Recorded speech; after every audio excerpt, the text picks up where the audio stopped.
All right. Good afternoon, everyone. Welcome to the Tuesday, August 12th, 2025 Board of Directors meeting of the Comox Valley Regional District.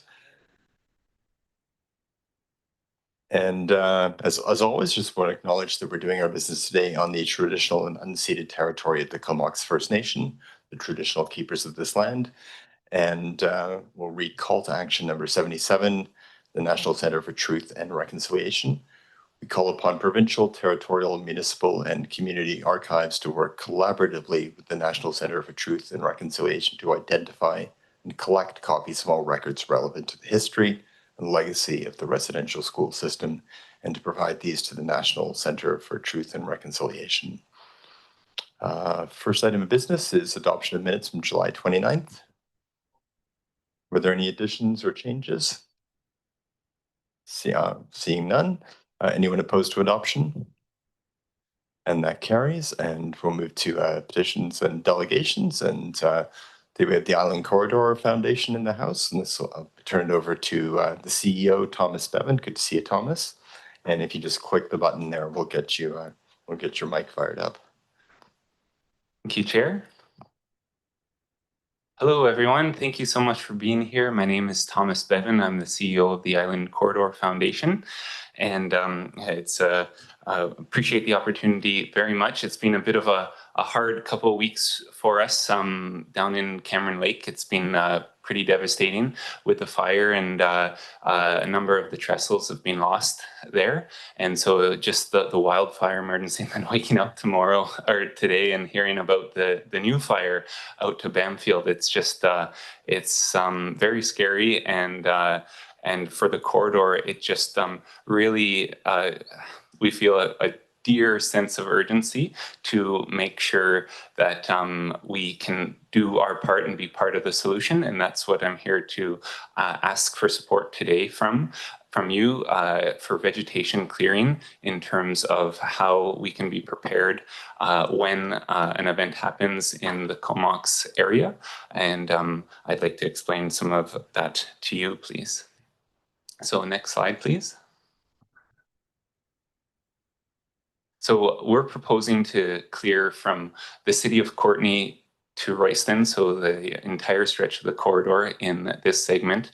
Last year, we were fortunate to receive funds from Mott, $600,000 to clear from Victoria to Courtenay. It hadn't been done in 10 years. It is super important because of the buildup of flammable material and enabling access for things like high rail trucks, as well as other types of vehicles or equipment. So we did a great job going from Victoria to about Qualicum Beach, but because of the extent of the vegetation buildup, the amount of time we were able to spend going from Qualicum Beach to Courtenay was very rapid, and therefore not much of the vegetation was able to be addressed. So we're asking for support to do a closer cut and to enable a fire break that can be utilized in an emergency event. And it could be phased depending on the resources available, and whether or not only one, two, or all three phases, if this is the right time. For approximately $200,000, we feel confident that we can get the vegetation in a controlled state and have the corridor open and inaccessible for emergency use down to Deep Bay. But the probably most pressing priority is beside the station lands, and there have been a number of fires lit. One on the station you might have heard of in February. So that area is a real high-risk zone and needs our first attention. But I think the rest of the corridor is very important as well. And if there is a wildfire, as we've seen in Cameron Lake, if we're not ready, it can grow devastatingly fast. Next slide, please. This is the main tool that we use for vegetation management. It's a high rail gradle, and so that's a 360 cutting head, and it can cut within 15 feet of the rail center. It's a very robust piece of equipment, and There's a supporting vehicle that goes alongside it at a cost of about $3,000 a day. If we have our next slide, please. And this is it in action, working down in Ladysmith. And you can see that all was grown in at the time. And we spent about a week in this stretch clearing. And next slide, please. And that's the supporting vehicle that goes along with it. So that cost of $3,000 a day is for a whole team to be deployed, as well as watching for any. We would be doing this on the off season, so probably September, October starting, but we need to make sure that we're not in nesting or fire season doing this work, but we have a whole team to make sure that all the protocols are followed. Next slide, please. This is, we've been traversing the corridor a fair bit too lately with folks from Comox and a few representatives from the CVRD too. Another benefit of having this clear is that it's usable, particularly for high rail use. And as we explore the future of the corridor through the Shared Vision project, having personnel out on the corridor is proving to be really valuable. So that's another benefit of having this corridor cleared and accessible for emergency vehicles. Next slide, please. This is our 750 vehicle. So if there were to be an emergency and the corridor is clear and ready to be used, this type of vehicle can be deployed. And whether or not it's carrying water, whether or not it's using the crane to move heavy materials. So if we go to the next slide, the next one up is the 10-ton, and that can take that much more equipment and weight. And so these are pieces of, these are assets that are in Nanaimo and can be readily deployable in an emergency situation. Next slide, please. And this was a tour we did with Chief from Comox Rempel and a few other representatives down on the corridor, and it really we're seeing how much the vegetation is growing over, and we need to do something about it. Next slide, please. Further pictures of the Courtney Station area, and this is again that first area of priority where the vegetation is very much overgrown and fires are currently being lit. Next slide, please. This is a before and after shot. Actually, we partnered with Halalt on this clearing just a few months ago. It was super impressive, the level of impact. That took about 3 days of work, and it was the whole Halalt Nation lands that we partnered with their forces on. Next slide, please. And that's their operator and the vehicle that they used. We didn't use the Gradall in this case, so it all is case by case. I think up here we would use the Gradall, but we would be very much looking for local partnerships and where there might be operators who could have a cutting head on a small excavator like this that could also be part of the task force. Next slide, please. And Cameron Lake, as I'm sure you're all well aware, this is actually the trestle on fire here. And yeah, we'll be talking more publicly about what's happened. We've been quite quiet, just wanting to really let the emergency personnel do their work. And very fortunately, at least in Wesley Ridge, the evacuation order is being lifted. And if we go to the next slide, please. We were on site last week, and we were told by the residents how important the corridor was as a fire break. And so unfortunately it wasn't ready and in a state that past the Chalet Road and into the mid Cameron Lake section that was not ready, but all around Chalet Road, the corridor, and this is from anecdotal comments and having the fire personnel further comment, but they say the corridor saved the houses and the fire stopped here because it was accessible to the pumps. You can see they're working. The fire personnel went in and took the trees out there in rapid way, and yeah, they were able to stop the fire growing and crossing over onto the highway. So really applaud the courageous efforts there, and I just implore all along the corridor, we need to take this so seriously to be prepared and to make sure that the corridor is an asset and not a liability. And this is us with Tishat doing some monitoring. This is we're super excited to use the corridor behind Cameron Lake for emergency access, but unfortunately all bets are off now, and it's a cleanup effort. Maybe access one day could be restored, but it really has been a devastating event for that section, and yeah, more to be learned about the next steps. We're just kind of getting information every day on this. Next slide, please. And that's it. So I'm open to comments and questions. We have our proposal. I'm not sure if you've seen it. We submitted it to staff. I have a few paper copies here. I think also Comox Nation was providing a letter of support. I'm not sure if that's come in yet, but I think you can expect a letter from Comox Nation shortly. All right, thanks, Thomas. And there's a few questions here, so we'll just get started. We'll go first to Director McCollum. Yeah, thanks, Sharon. Thanks for the presentation and providing us with the slides and the context of why this work is being initiated. I read through the proposal. I wasn't clear on how we're proposing to split the costs. It looks as though the $200,000 is perhaps the total cost of the work that's required. And how has the ICF been splitting those costs in the other regional districts that you've done this work?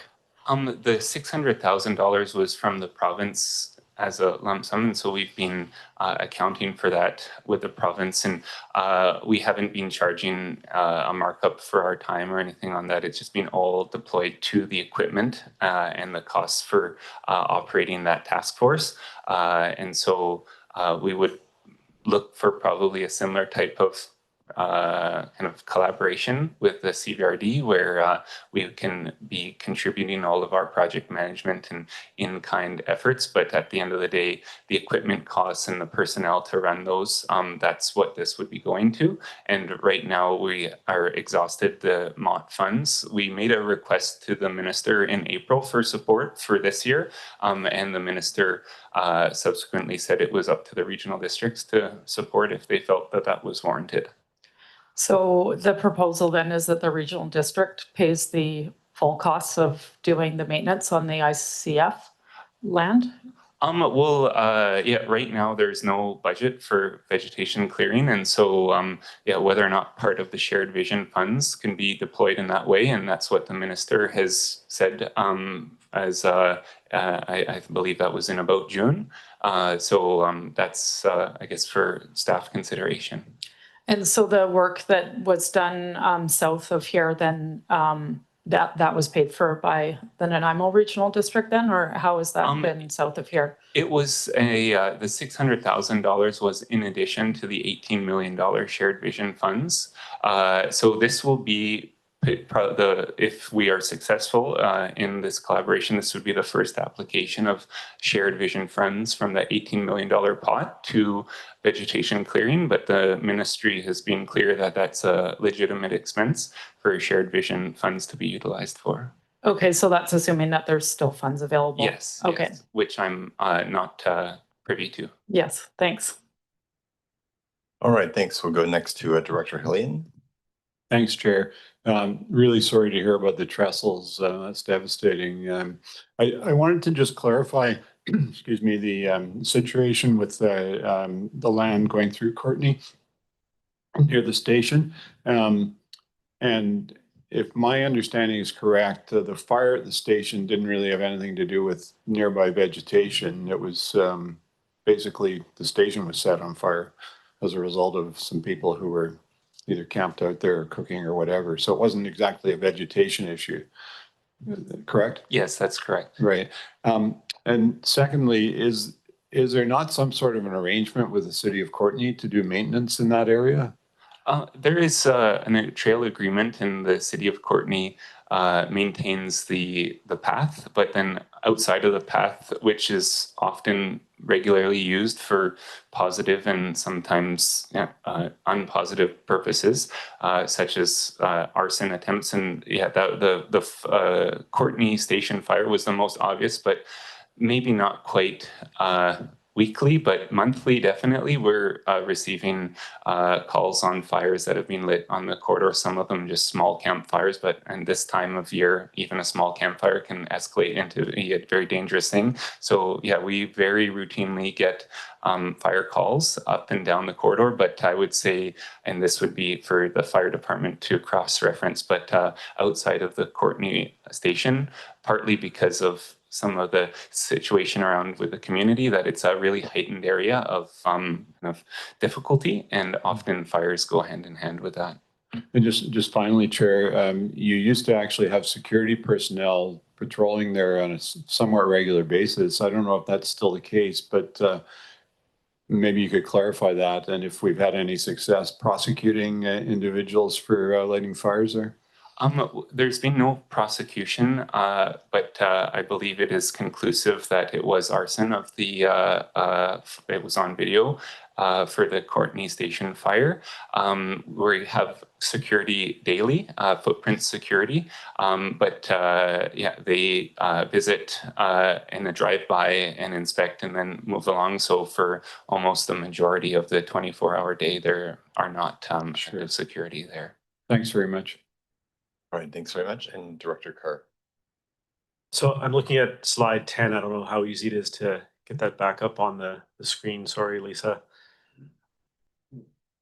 Close, yeah. Maybe the next one then. I miscounted. One more. One sec. It's the before and after one. There we go. That's the one. Okay, so I'm really having trouble from this picture seeing how clearing the undergrowth is going to stop a fire from going right to left or left to right. There's overhanging branches. This is kind of how it looks everywhere. I think there's a 99.8% certainty that the fire would traverse that pretty easily. So I don't see fire protection as, and we're in fire season, get it, right? Important trestles, sad, right? Absolutely. But I don't see that this is going to stop a fire going across.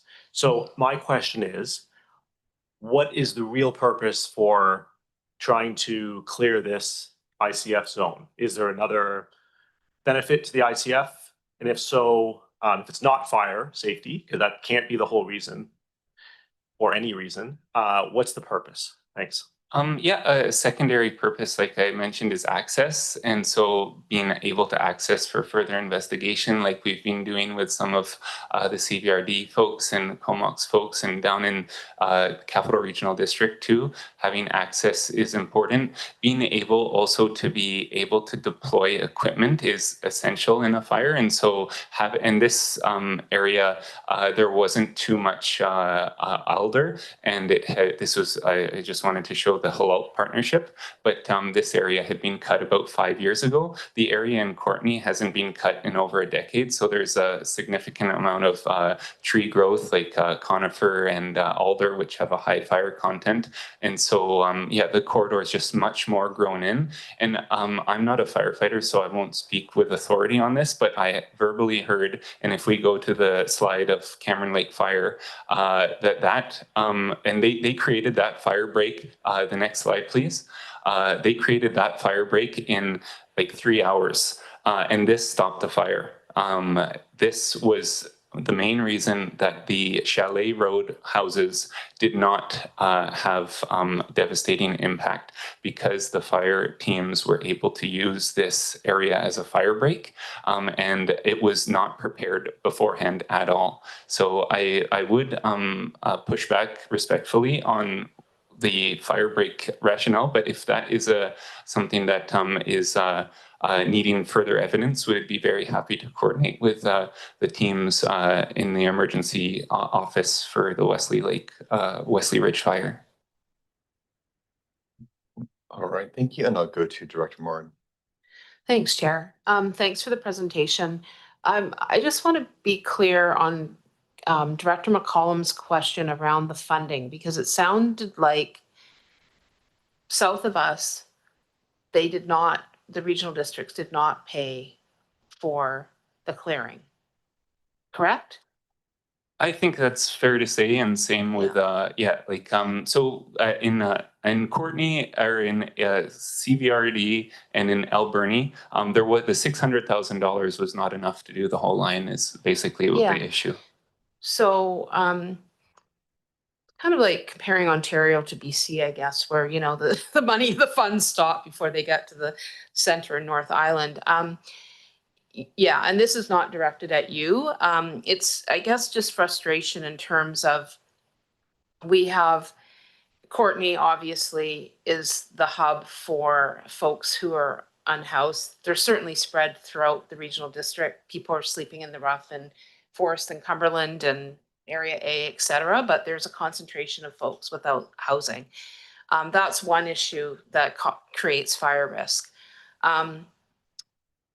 You know, it's not just arson, it's people, you know, maybe not in the summertime as much, but people trying to stay warm and all those things. So it's a homelessness housing issue in the dense areas along the corridor. And then, of course, there's the responsibility of the province around, you know, emergency management and wildfire management. And it just feels like we are being asked when we're already often outside of our lane, providing so many services and funding for these issues. And the province has stopped the funding at Qualicum or wherever it is. And it's just incredibly frustrating that, you know, I understand the risk and it's devastating and we don't want to see these fires here. But in terms of coming to us to deal with an issue that really should be funded by the province, in my opinion. But anyway, I'll see what other people have to say. It's interesting that the funds just ran out when they got to us. And now we're being asked to fund it. And we're not getting help for the housing and for the people living in the rough the way we should be. So we're being hit by many different things and it's incredibly frustrating. So just voicing that, thanks. Just before we go to I just wanted to clarify, when you talked about the funding and that it ran out at Qualicum, the funding that was given by the province was for the entirety of the corridor, right up to Courtney, but the work proceeded sort of north. And by the time you got to the CBRD, there were no further funds available. Is that a correct characterization? A characterization, like I said, the grade all is up at the station right now. We probably spent about 2 weeks getting from Courtney to Qualicum Beach, so it was able to do 2 passes on either side. But just because cutting hasn't happened on the corridor in some places in over 10 years, it was thick. And so just like when you have a real big buildup of something, cutting it back, $600,000 was just completely inadequate. And we did the best we could. We got to Courtney, but it just was not enough to do the job that needed to be done. So I certainly acknowledge that some cutting has been done, but the other portions of the corridor, it was done completely using provincial funding. But when it got to this portion, there was not sufficient funding to do it at the same level it was done in every other part of the corridor. It's not that the province excluded this section. I think that's fair. From their purview. Okay. Yeah. Right. I just wanted to clarify that. All right. We'll go to Director Hardy, please. Yeah, thanks, Chair. I guess I'm still trying to get clarification, and thanks for the presentation, Thomas. I'm just trying to understand who owns the Island Corridor Foundation in this particular area. Is it the CVRD and Comox First Nation, and it's the ICF that manages that asset for those entities? Or is it the Island Corridor Foundation itself that owns the railway? That's a little bit of the purpose of the Shared Vision project, and it's to have a conclusive answer is difficult. As the CEO of the organization, I would lean towards the former, that it is, we are stewards of this land, but it is the real owners are the Comox First Nation and the CVRD, and we are working as managers and stewards of this. But I suppose technically speaking, it is our asset. So yeah, it's private land that a nonprofit foundation that has member representatives as the quote unquote shareholders owns in entirety, and CVRD has a member representative, and Comox Nation has a member representative. And again, I'd really like to get clarification on this, Chair, because depending on who you talk to, one day it's the Comox First Nation, the Comox Valley Regional District that own the asset, and it's the ICF that is managing that asset on our behalf. So I'd really like to get some type of legal response with regards to who are the owners and who are managing it. Because to me, if the Comox Valley Regional District owns that asset, then there should be some type of a contribution from the CVRD to pay for that asset to be maintained, just like many of our other assets. So that's kind of where I'm going with this. I'm also wondering where Modi falls into this relationship as well, because I've heard on numerous occasions that Modi, has the authority and the jurisdiction over that corridor at the end of the day. So if it does fall under their authority and jurisdiction, why aren't they maintaining the asset? And then I guess one more thought.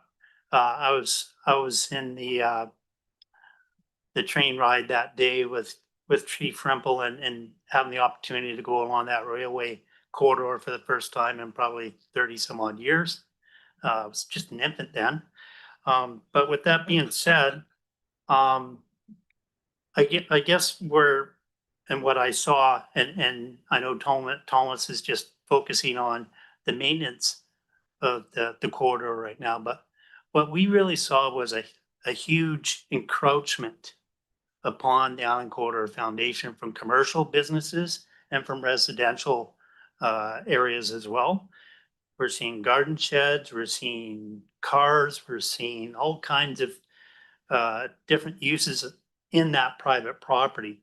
And I guess that's something that we need to consider here moving forward, as well as I know we saw an incident just a few weeks ago where a commercial business here in the Courtney area was upset with the Island Corridor Foundation for putting up a concrete barrier on their property. So I think moving forward, that's one of the things that we're probably going to have to communicate out a lot more regularly and a lot more loudly with regards to how we're going to deal with the encroachment activities that are taking place on the ICF right now as well. Thanks. Yeah, I couldn't agree more. And we need to continue to pull all of the stops as a staff team to monitor, to inspect, and it's partly the issue of people not using the corridor, and then the bit of the tragedy of the commons, right? People kind of take what they can get. And Thomas, I think I also heard Director Hardy sort of asking for just kind of a higher level of clarification on the ownership of the corridor. And as one of the directors, it is my understanding that the corridor is owned in its entirety by ICF, and there are members of the Corridor Foundation. So it's not it is legally owned by ICF, and there's not any ambiguity about that. Yeah, legally speaking, at there's this time, no there may be a ambiguity. change in the future, but at this current moment, that is the case. Okay, thanks. Director Arbor. Yeah, thanks. I'd be supportive to contribute to this effort. But partly, I guess that the piece that we're missing on our end is really what's left in the funds. And I don't think we've spent that much. We haven't had an update on ICF in a number of months. I think it was last winter, early winter, that we had the last update. And as I recall, we were not spending a lot, and I see a lot of value because originally I don't think we were allowed to spend money outside of planning. But if the province has loosened those rules, then we have a ton of money. And honestly, I don't know how the board feels, but I feel like we've been spinning our wheels quite a bit on the planning side. So there's probably more value to be generated with those funds and contributing a little bit to this effort that will benefit our residents and mitigate some of the real risks.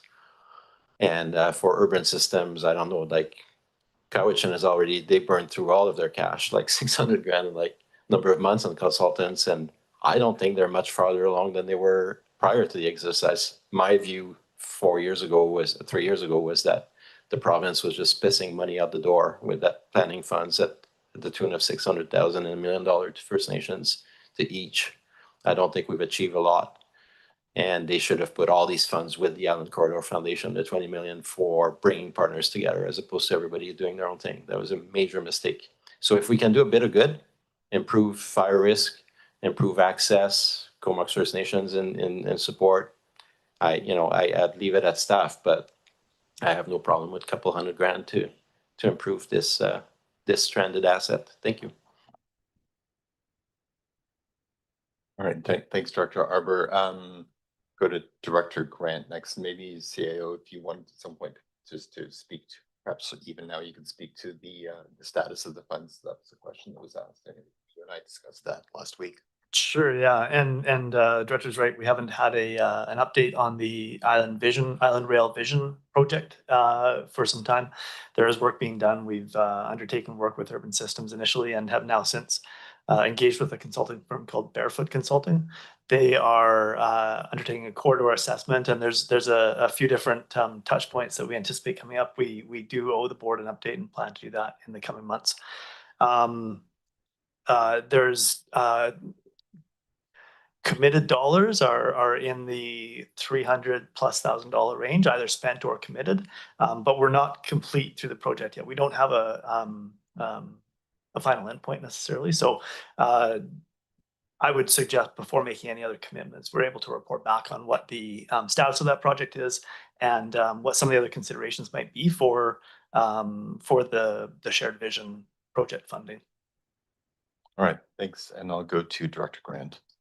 Yeah, thank you. Yeah, I think that this is actually a pretty good project. I'm struggling a little bit with the funding model that you've got and how it could be that you ran out of money before you got here, so we get stuck with the bill. I mean, it seems to me that had you, I don't know if it was you or who was administering the funds, but whoever it was, if you'd gotten $30,000 to $50,000 from everybody, we wouldn't be sitting here. And that's a small amount of money for most regional districts. And here we are with a bill for 200,000. So I think in the future, you have to pay more attention to that. $200,000 is a pretty big hit for us. And I don't think it's warranted to do that, although I think that this is probably a good project to deal with. So I'll wait to hear what the report says, but I think you really have to pay more attention to the money management on this. Thank you for that. And yeah, we will endeavor to do that. We will be requesting the Nanaimo Regional District as well on the other side of Deep Bay. I think there's a lot of opportunity still too. And there's the corridor has not been cleared from Parksville to Coombs, and the amount of Scotch broom and fire risk there, like just because that fire break stopped the fire from getting any further doesn't mean that another fire can't happen. And so I think that the RDN can really be part of the solution here, and I would like to make a similar pitch to them. All right, thank you. Director Hardy, you wanted to speak? Yeah, thanks, Chair. I'm again just kind of wondering when we start looking at the Regional Park Service and the tax requisition that's undertaken there and what the priorities and what the role of that particular service are, when we start looking at this particular corridor being utilized for tourism purposes or for people just to go for a walk from here to Royston or from here down to Qualicum or mountain bike, when we start looking at that priority with the Regional Park Service trying to join communities together, is this another means of even joining up with the Nanaimo Regional District through this particular avenue? So I'm just wondering again if there's a means of maybe acquiring some dollars through the Regional Park Service to go towards maintenance of this corridor, or maybe we need to look at something for budgetary purposes next year where there's a portion that gets directed towards the ICF for maintenance. So maybe we're not kicking in a whole bunch of money today, but maybe over the next 5 years, there's through budgeting there's X amount of dollars that go towards maintaining that asset. Just throwing that out there for conversation moving forward. Thanks, Director Hardy. And I have a couple of questions so I want to ask, if that's all right. One is you just mentioned, I hadn't realized it until you mentioned it, that you are planning going to the RTN for funding. What about the other 3 regional districts whose work was completed at no cost to them? Given that the corridor is a single entity, it's one thing owned by the foundation. Does that strike you as a good balance between the 5 regional districts, that one would pay virtually the entire cost, RDN would chip in something, and the others would contribute nothing? Is that good for the health of the governance of the corridor?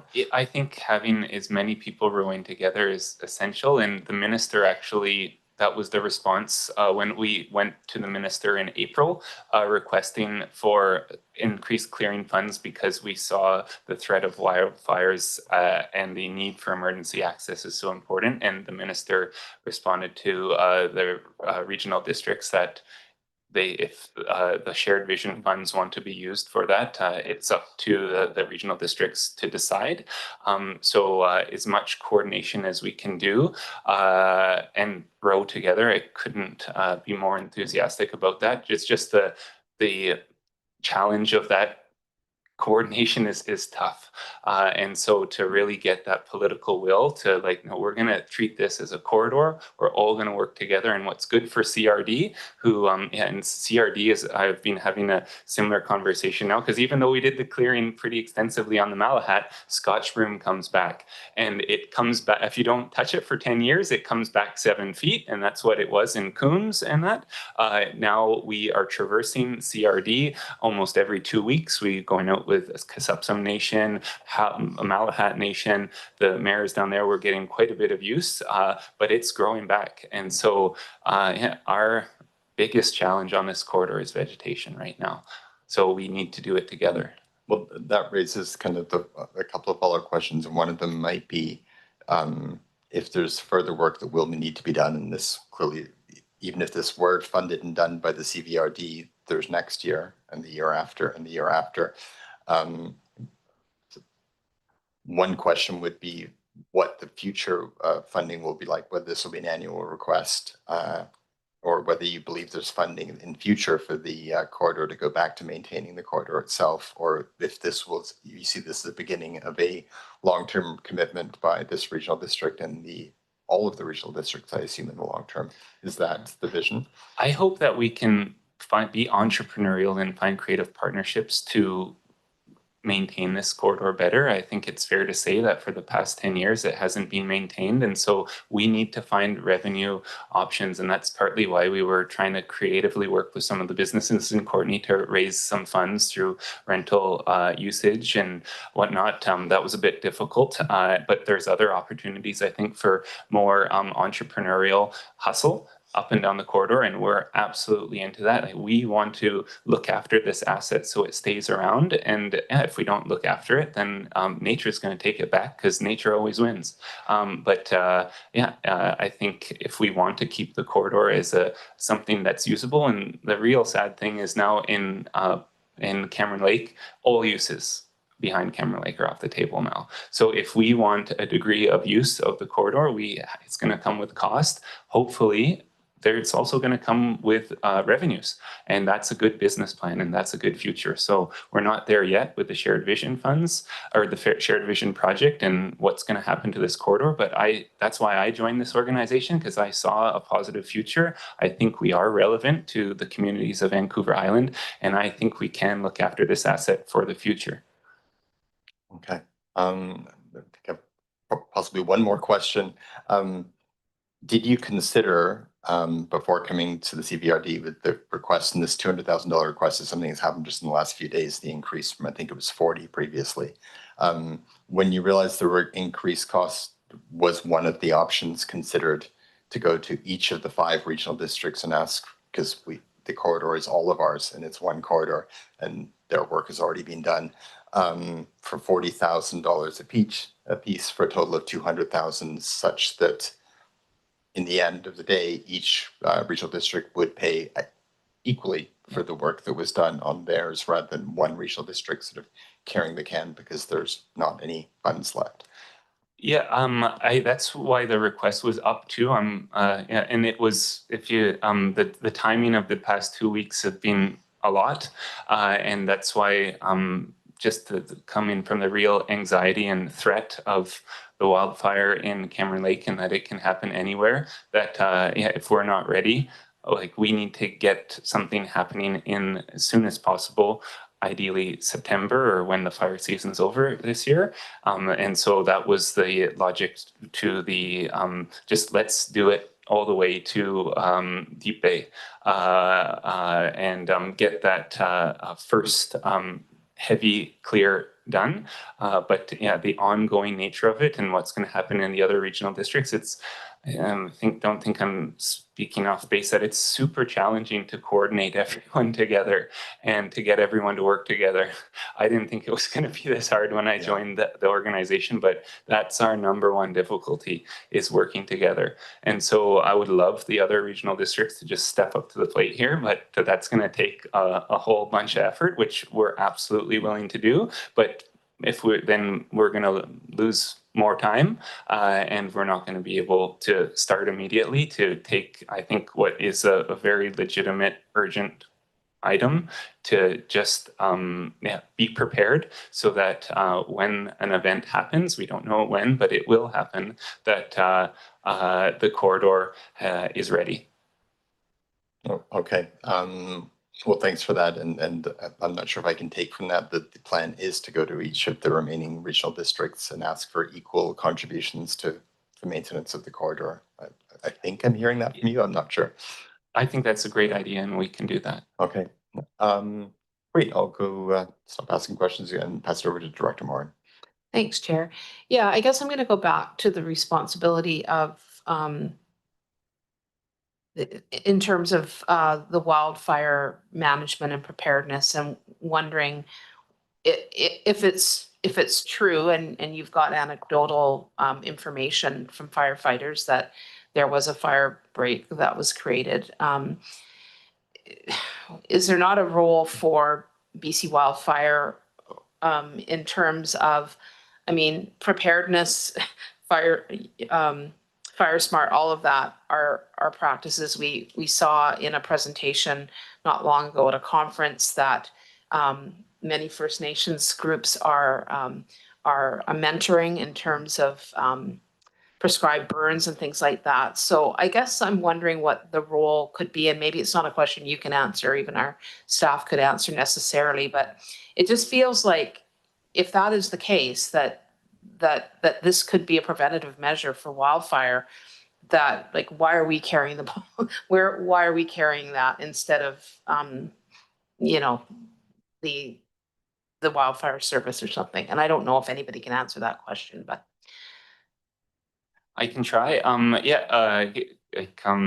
It's Cameron Lake, and now that, well, we thought that the emergency was subsiding, but now in Bamfield, the next fire, and like it's just going from emergency to emergency, and this is becoming such a regular occurrence. It's so scary, and we need to have a debrief with the fire personnel. And I was actually talking with one of the Thunderbird firefighters about the high rail bus, because that was one of the concepts in Port Alberni, was to have this bus that could be used for deployment of emergency personnel, pumps, hoses, things, and or even tourists. And we were talking about the high rail bus, and the fellow was saying, "Oh yeah, I was just up there. I was on the bus in Prince George," yeah, like he knew all about this idea of the high rail bus on the corridor, because in other places it's part of the plan, and we need a fire management plan on the corridor. That's one of the lessons from this wildfire in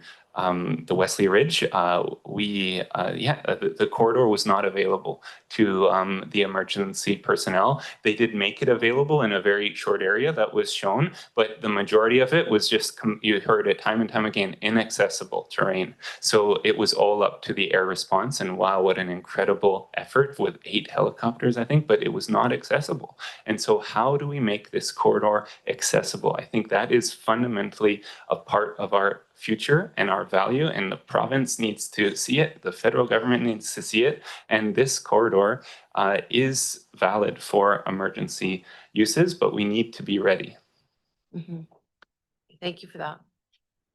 Well, one of the things I think, Thomas, before going to Director Hillian, is in the high rail tour that you took James and I on, and members of Comox First Nation, we did traverse the entire length of the CVRD section of the corridor by high rail. So it's good to know that that is currently an available option. That's not something that we're deprived of at this point. Director Hillian? Thanks, Chair. I just want to clarify our process. We've spent 40 minutes on this. Is this a situation where it's a delegation and we don't make a decision on it tonight? That would be my thinking, that we would refer it. The option would likely be, if people wish to refer it to staff for a report to come back. I'd be prepared to move that we request a staff report on the options for dealing with this. Okay. All right. Thanks very much. Any further comments on that? Anyone? Dr. Grieve?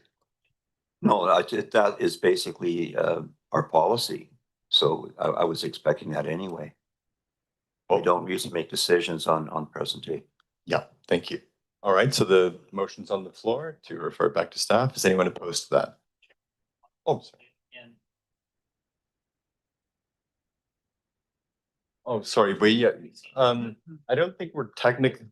I think delegations are technically receipt, but so I don't think we need to dispense with receipt. So I think we can go with a motion, Director Hillian's motion. I'm getting a nod from James on that, so that's good. All right, anyone opposed to the motion? All right, and seeing no opposition, that carries. So as it's our usual practice is not to do anything on the evening of, and then to take our time and think about it. But I know we'll definitely be in touch, Thomas. Thanks for coming out. Thank you very much for your time. Greatly appreciate it.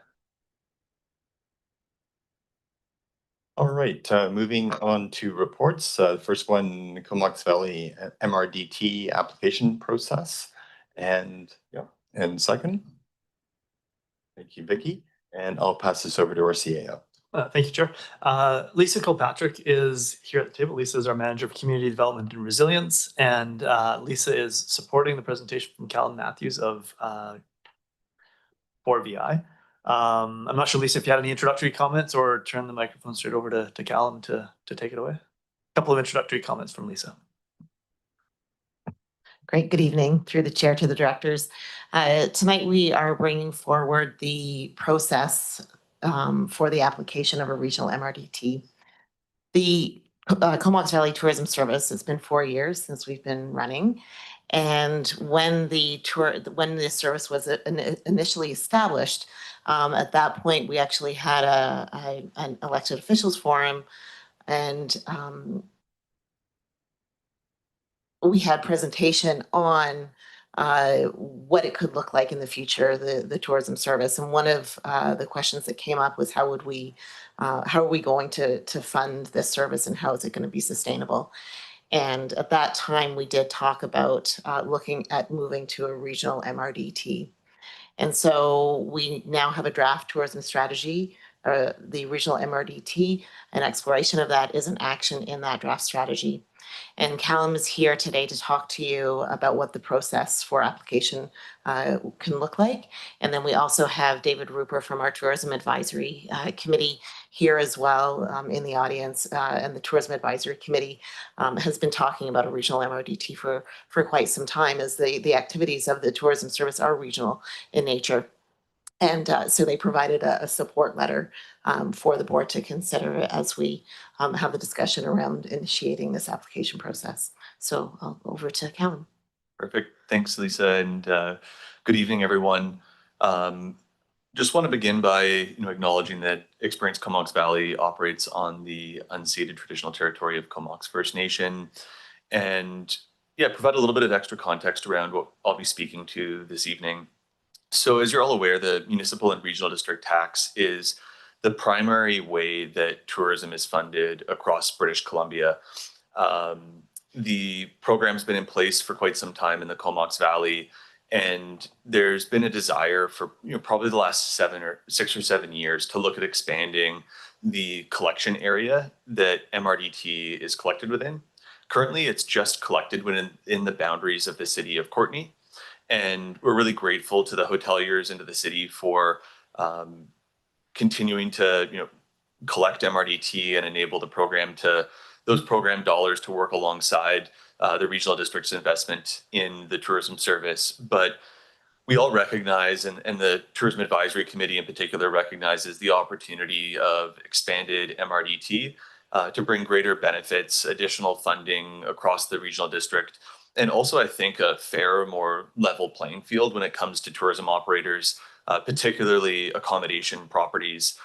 So where you don't have this challenge of a 2% tax currently being applied in one area, and maybe a kilometer away it's not being applied and collected. So I think this is a really exciting opportunity through this municipal regional district tax application process to secure additional funds that will help advance a true regional vision from a tourism service perspective, and also enable us to work alongside local government in the regional district, as well as tourism operators and community, to identify other funding priorities that a expanded and enhanced program could support. There's a couple of kind of primary components, and I understand that most folks here have some understanding of the MRDT, so I'll try to be fairly quick through the background or an FAQ section. What I really want to spend the most time on is kind of walking you through the timeline and process, and kind of setting up expectations for what that looks like. Also happy to answer any questions that you might have, and we have as well. I put together a bit of kind of have a sense of what we can anticipate additional revenue to be. And then as we get through the actual planning process is where we get to the fun part of trying to decide what we can invest in and how we can expand the program and its benefits. So as a very quick background, the Municipal Regional District Tax Program, or MRDT as I'll refer to it moving forward, it's been around since the 1980s, and it's really the primary mechanism for funding tourism in British Columbia. There's similar programs across the world.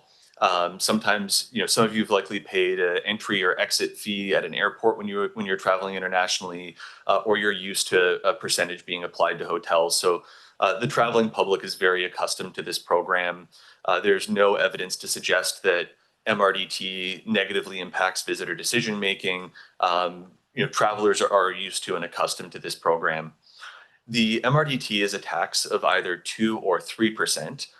We essentially get to choose which percentage we go with.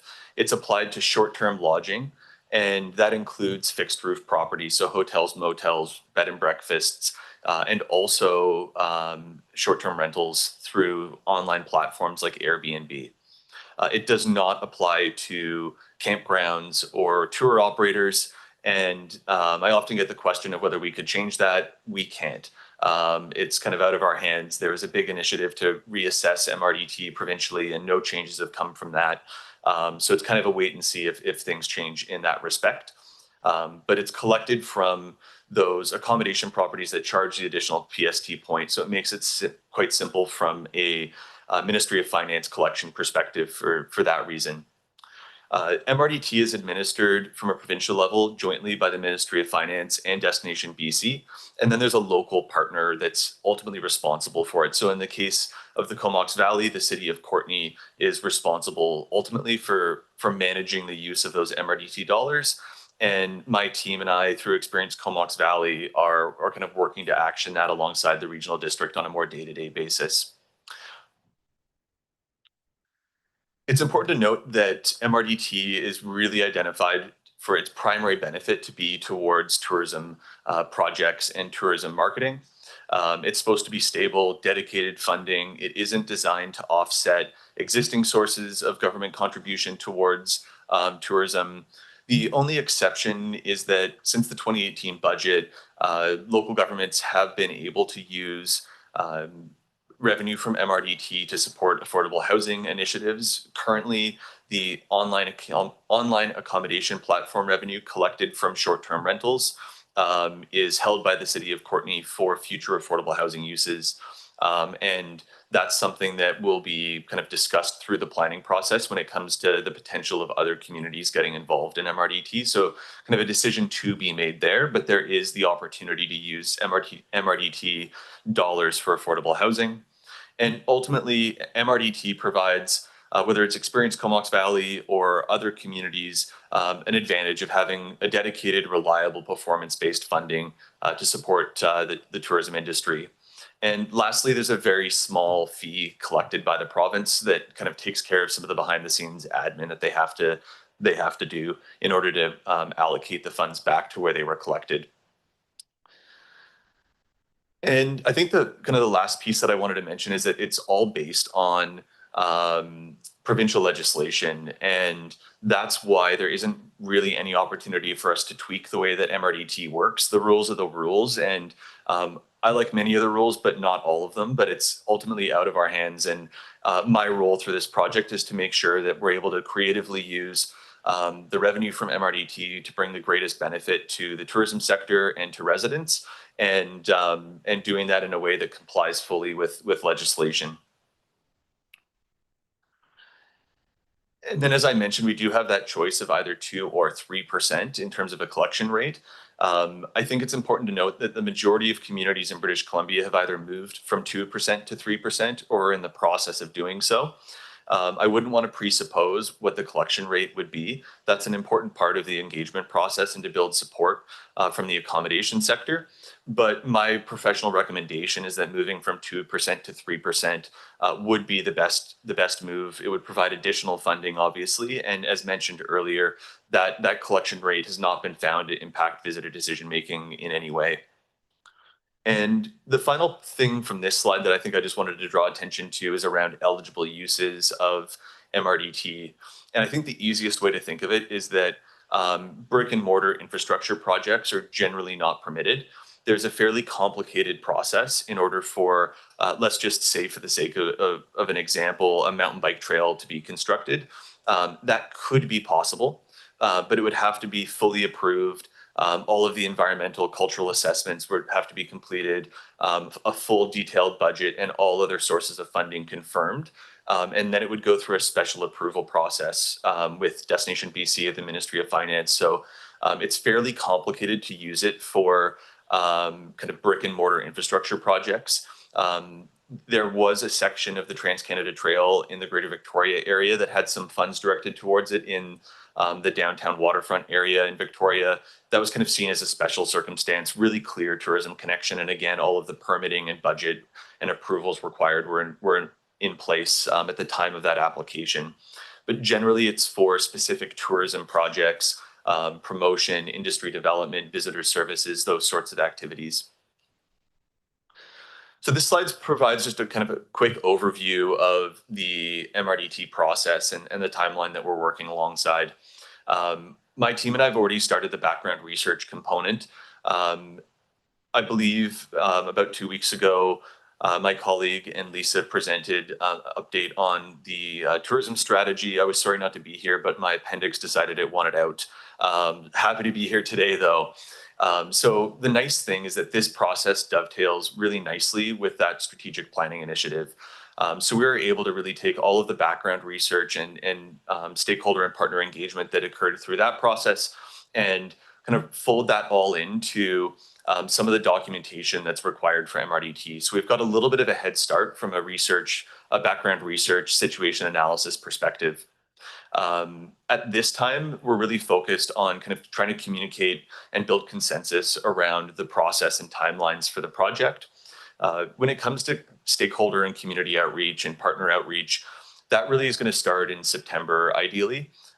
Really, it starts with a presentation similar to this, providing an overview of how MRDT is working currently and the opportunity to expand on a regional basis and potentially expand from 2% to 3%. Just wanting to make sure that there's really clear communication and a clear understanding around what the program is and what's expected of us through the process and how folks can get involved.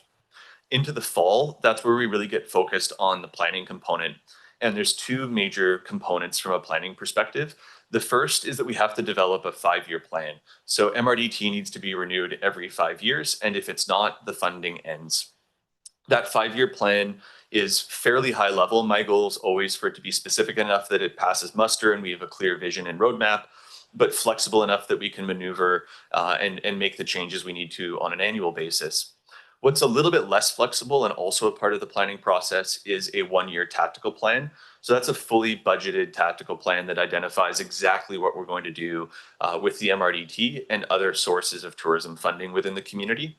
We'll have a workshop for a 5-year plan, a workshop focused on the 1-year tactical plan, and we'll have more targeted one-on-one interviews occurring throughout that process. We'll also be involving the Tourism Advisory Committee, the nation, as well as CVRD staff through a review process and sharing what we've heard from partners and stakeholders to date. That then moves into ultimately drafting the 5-year plan and tactical plan for more formal feedback. And after that, a really important step of this process is that we require the support of at least 51% of those fixed roof accommodation properties, representing a combined 51% of total room inventory in order for MRDT to pass. So it is really important. And this is why, for example, this issue of is it 2% collection or is it 3%? Ultimately, it's not my decision. We need to try to build consensus and then ultimately have that reflected in signatures of support from the accommodation properties across the regional district. Once that's all completed, there is a need to have, once the signature process is collected, we need to have support from the regional district to ultimately as well as from local governments to submit the application. There's a review process with Destination British Columbia, and then it goes to the Ministry of Finance. And we would anticipate that the collection of MRDT would start towards the end of next summer, is when that, the potential expanded boundary area, as well as a potential increased collection from 2 to 3% would start. And the dollars would start to actually flow about 3 or 4 months after that. And the one other thing I'll mention from a timeline perspective is that our goal is to really have this submitted by the end of this calendar year. And that's to guarantee that there isn't going to be a gap between the end date of the current MRDT program and the start of this new one once it's been approved. So these are some preliminary revenue estimates that I wanted to share. I think the main thing to focus on is that there's definitely some gaps from a data perspective. The biggest one is going to be that OAP, online accommodation platform revenue. We are working right now with a data supplier to get accurate information around revenue from each one of these areas over the past 12 months, and that'll let us have a really solid estimate of what 2 or 3% collection would look like. These numbers are based on a 3% collection rate. We'd be looking at, in general terms, when it comes to the MRDT that's collected from the fixed roof properties, essentially doubling the revenue. We're expecting about 400 or 450,000 for this year, and we're conservatively estimating that we'd be, closer to, 860 to 900,000 in revenue. And as mentioned, OAP is the one where, as we get new data, that number will change. But I just wanted to give you a little bit of a sense of how each community within this potential new MRDT collection area would be contributing. And I also want to mention as well that we hope that there's a strong desire for the entire regional district, with the exception of Denman and Hornby, I should have mentioned that at the start, to collaborate within one MRDT model. But if we were to have a circumstance where one community or electoral area, for whatever reason, did not want to be a part of it, we built this process so that we can be flexible and adapt to that without having to sacrifice the project as a whole. But I think the value of MRDT is really clear, and the way that it can benefit our communities and our businesses is also clear. So really hoping to build consensus for this through this process.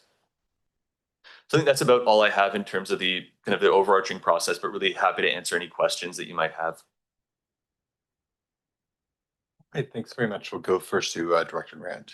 Yeah, thanks. I wasn't clear on who, when this gets implemented, who can vote on whether it gets implemented. In the past, it was 51% of hotels. but you talked about fixed roofs. I don't know what that means. Is that Airbnbs and all of that? Do they get to vote on whether it comes in? Or is it just the hotels? Yeah, great clarifying question. So the all properties will eventually collect MRDT, whether they're short-term rental or not. You only get to vote if you are the representative of a property that has 4 rooms or more. So, any hotel with 4 rooms or more would get to vote. There's sometimes unusual circumstances where a property that is on Airbnb may get to vote. So if there was a corporation that owned 4 units, and those units were all registered under the same business, they may get to vote.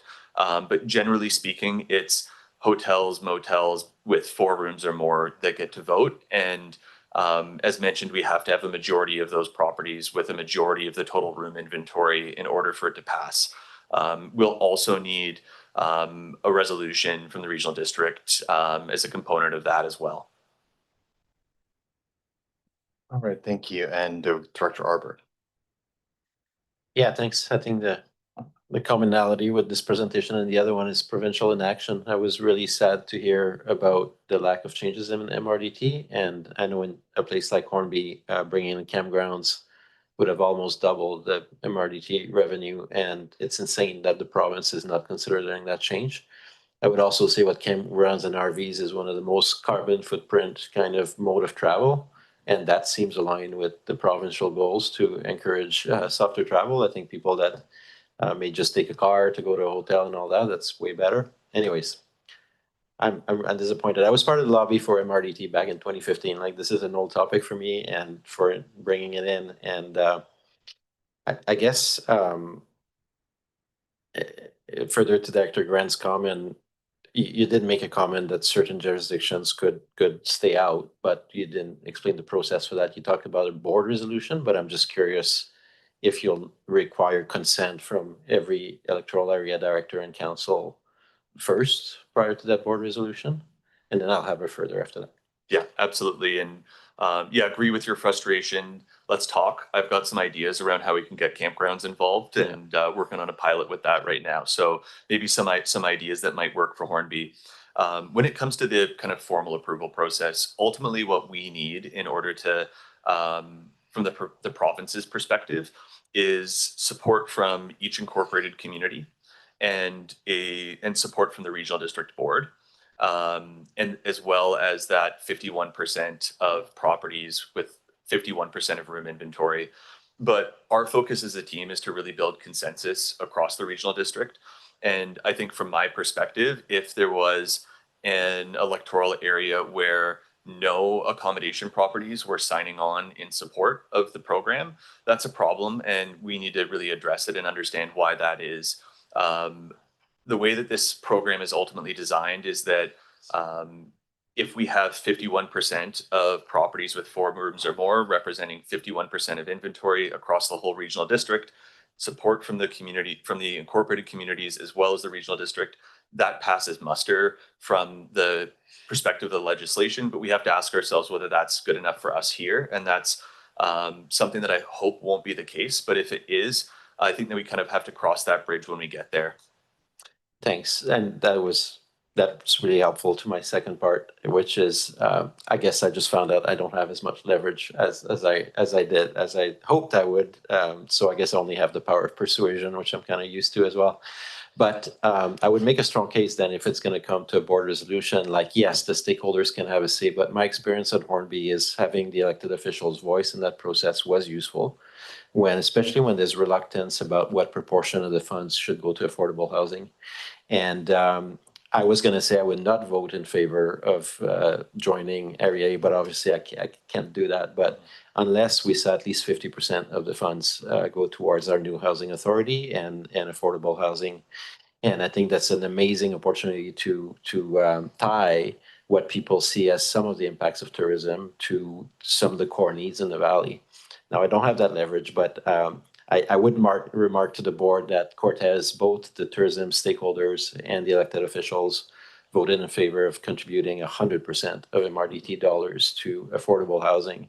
It's not going to happen here. We still want to have a tourism program. We got a stakeholder group, advisory, and otherwise. But my expectation when this come back in a few months is that there's a real show of support for affordable housing, and that at this board, what I didn't hear today is any reference to the newly created housing authority. So I would like our CVRD staff to really be engaged in those conversations to see how the funds and the mechanics of that could potentially work.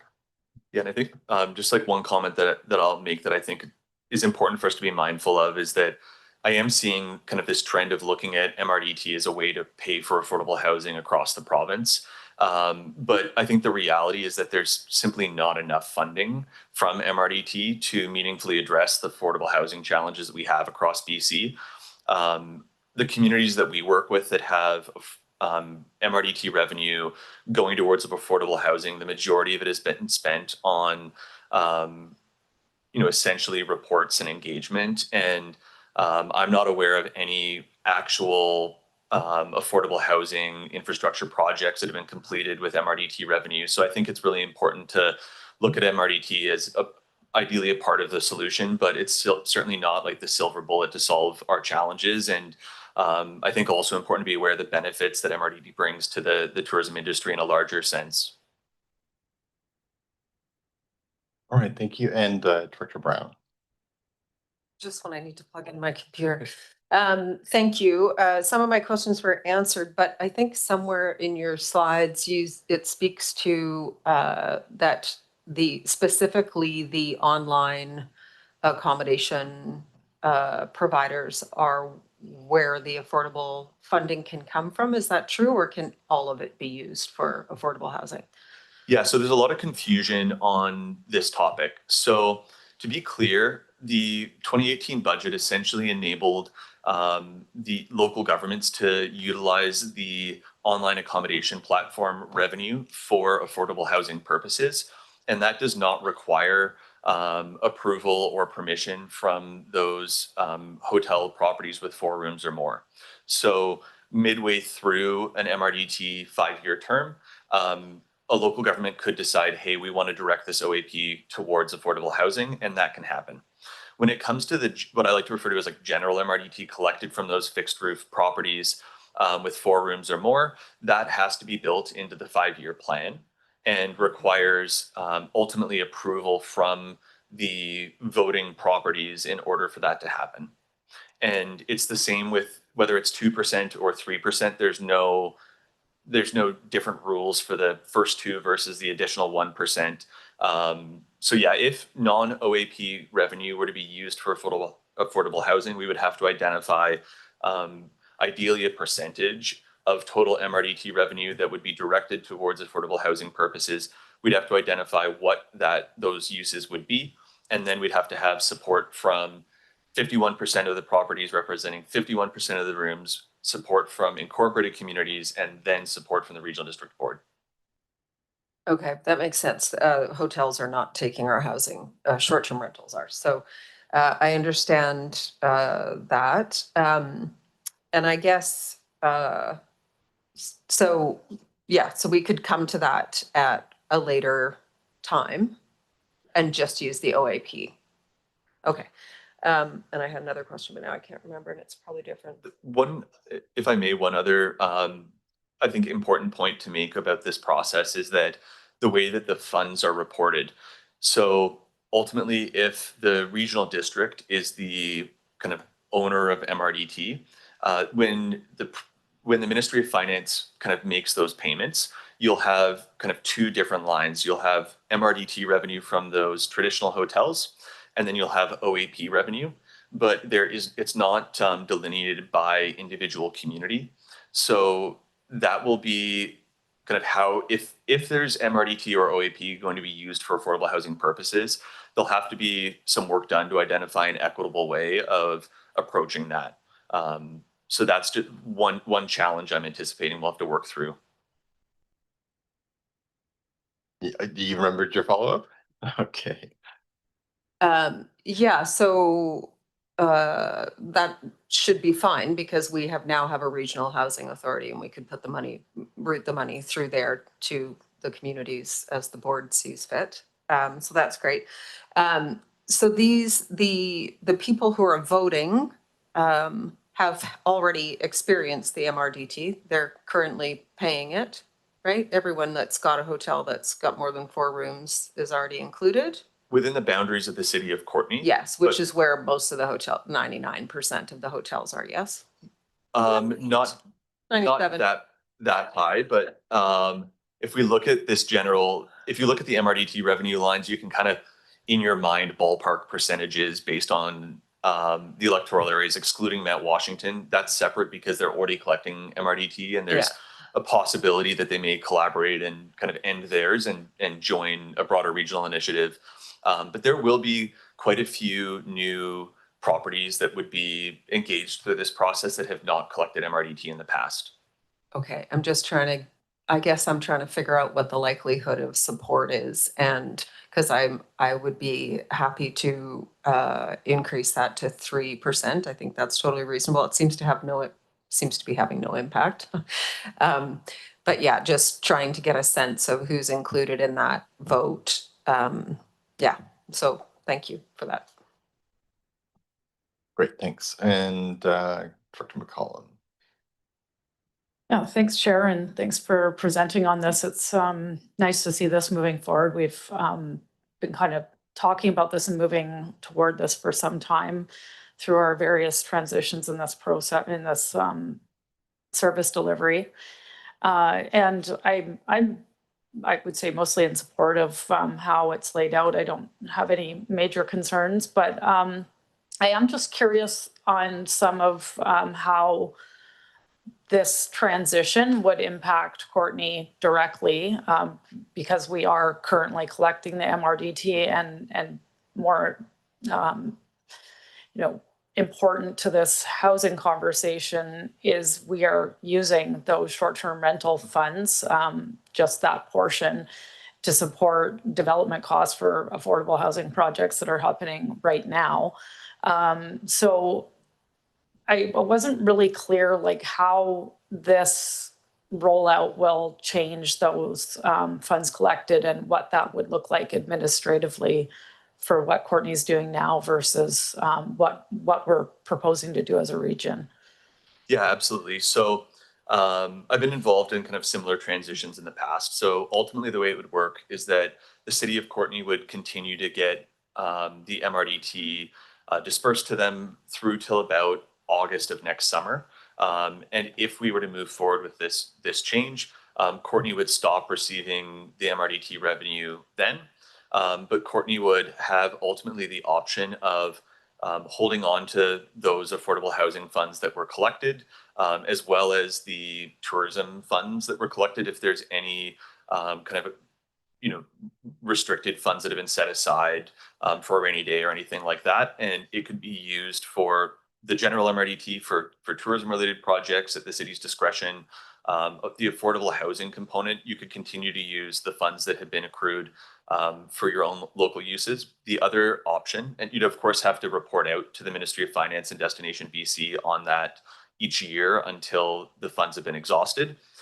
The other option that could be considered is essentially taking any unspent money on the affordable housing side or the general tourism side, transfer those dollars to the regional district. If the regional district becomes responsible for MRDT, the city would then no longer be reporting on the use of those funds other than reporting the funds had been transferred. And then the OAP affordable housing money could go through to a housing authority for use in that way. So there's a couple of options for how you could approach it. Okay, so it sounds like what you're saying is our current approach of receiving those funds and using it to alleviate development costs within the city of Courtney, we would essentially lose that source of funding because it would then be transferred to the regional housing service, possibly. So we would no longer have that revenue in place to waive fees for what the purposes we've been using them for. I think ultimately it's up to kind of all of you and stakeholders through the planning process to identify how those funds are split up and distributed and what their uses are. But depending on how it rolls out, that's one possibility for sure. Okay. Thanks for that clarification. I just wasn't wasn't clear on that. And then the other question I had was just around this table that you had put back up and the breakdown and the Mount Washington piece. I know there was discussion about them joining. I think that that's essentially what's being laid out in the proposal. But then in this, would they be collecting the same amount? It just seems as though the numbers are substantially lower than what I would maybe guess at. Like, I mean, they have certainly more hotel rooms up there than the town of Comox, and I would assume more short-term rentals as well, but the numbers are substantially lower, and I'm just curious why that would be. Yeah, so when it comes to Mount Washington, those figures are really accurate because it's based on past MRDT revenue that's been collected at the 2% rate, and then we kind of just extrapolated that to 3%.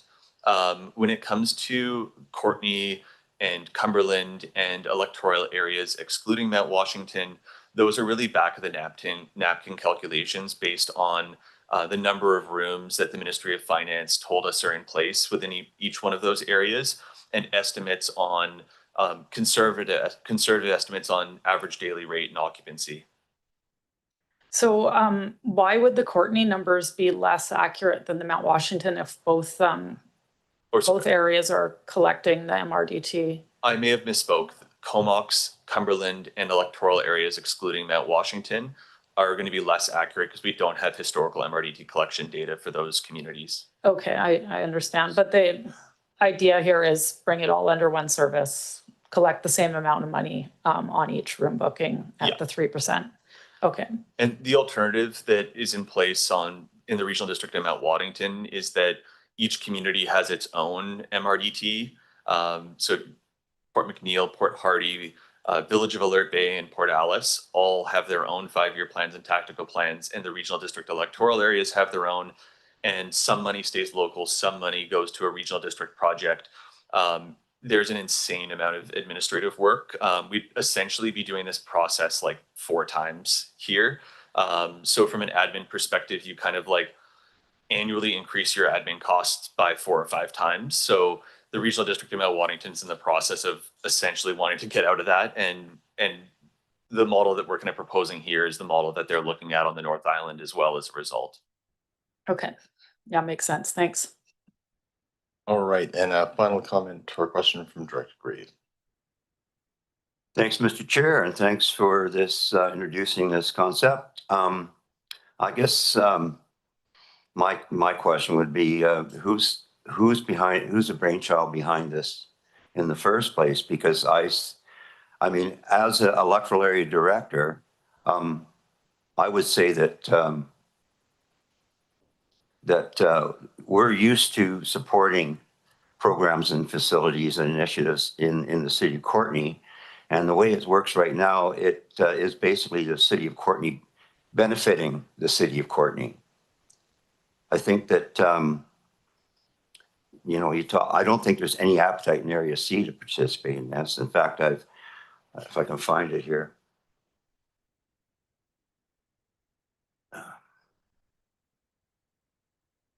Yeah.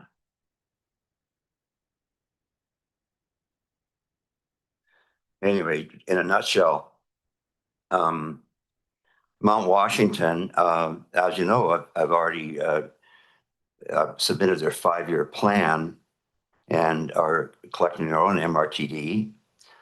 Tourism Mount Washington is basically a shell that was designed to secure funding through room tax for the benefit of Mount Washington initiatives, which is, what it's supposed to be doing. I think you talk about the other area in Area C where there's tourism activity, it would be the Saratoga Beach area. And there's been no contact with them. The people I've talked to, the resort owners up there, basically have said that they already pay provincial accommodation tax, and they see very little coming back off that. Get this to come up.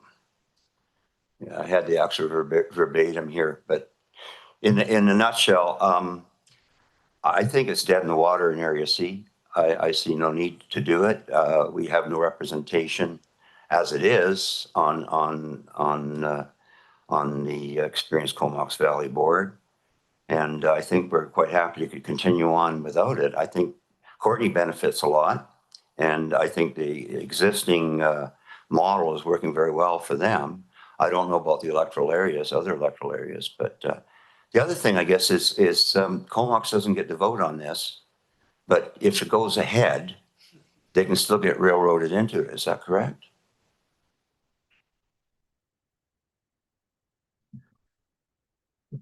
Cal, I'm not sure if you want to speak to the process of, the town of Comox is not a participant in the tourism service. They do participate by contract.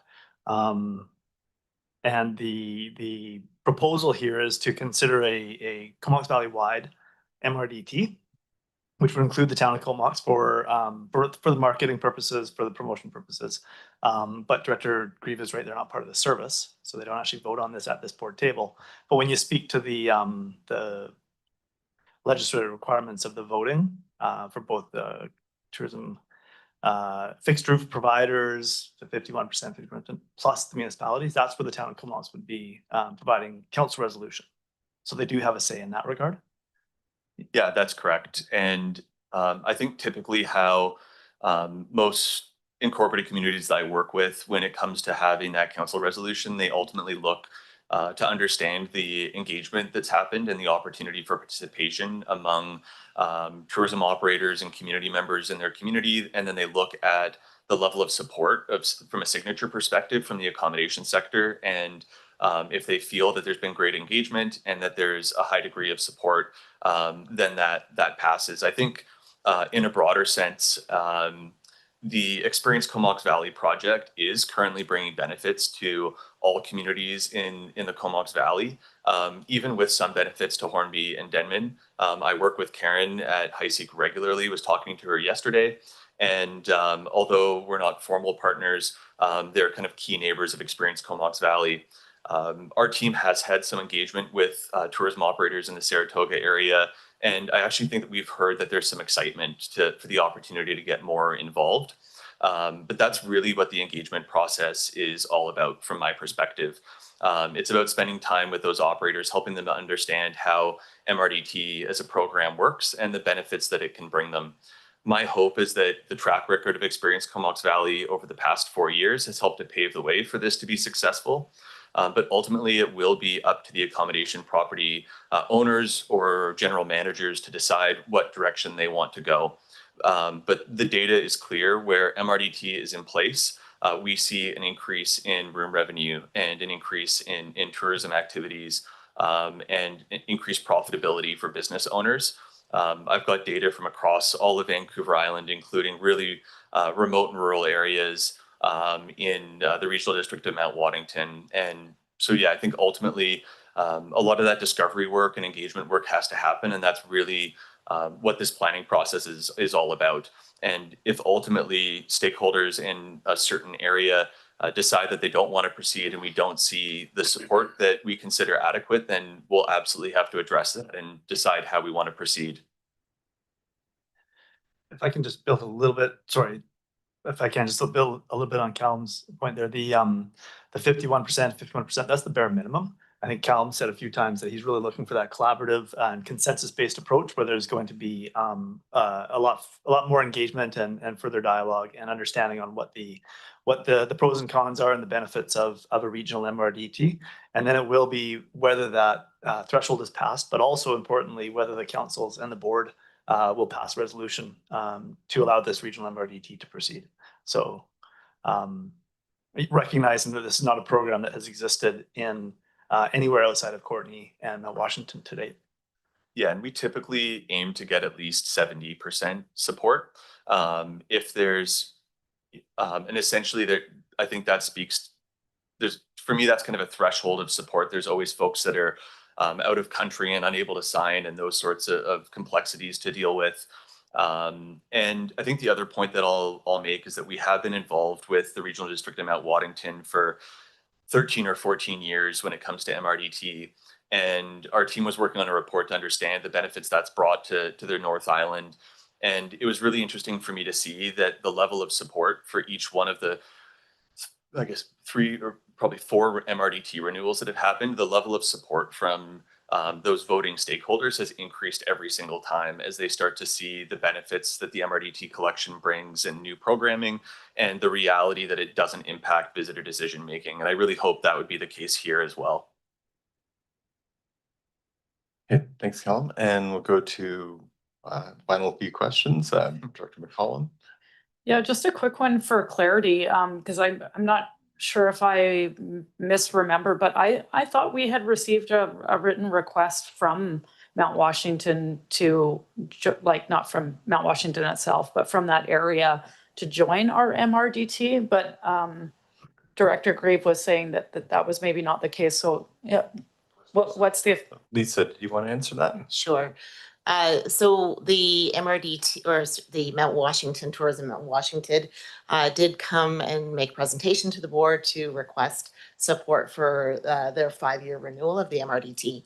At that time, they did express interest in engaging with Experience Comox Valley, and Callum and his team have been doing a lot of work to build that relationship. There is interest on their part to explore the possibility of coming into a regional MRDT, and again, that will be up to the accommodators up there. One of the, if you mentioned earlier about the, that seemed like a low number for the OAP revenue as well as the MRDT revenue from Mount Washington.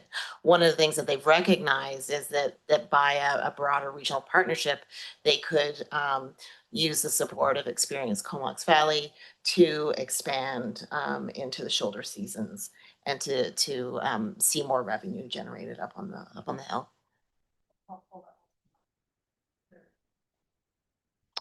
All right, great. And Dr. Hardy, have you spoken yet on this? No.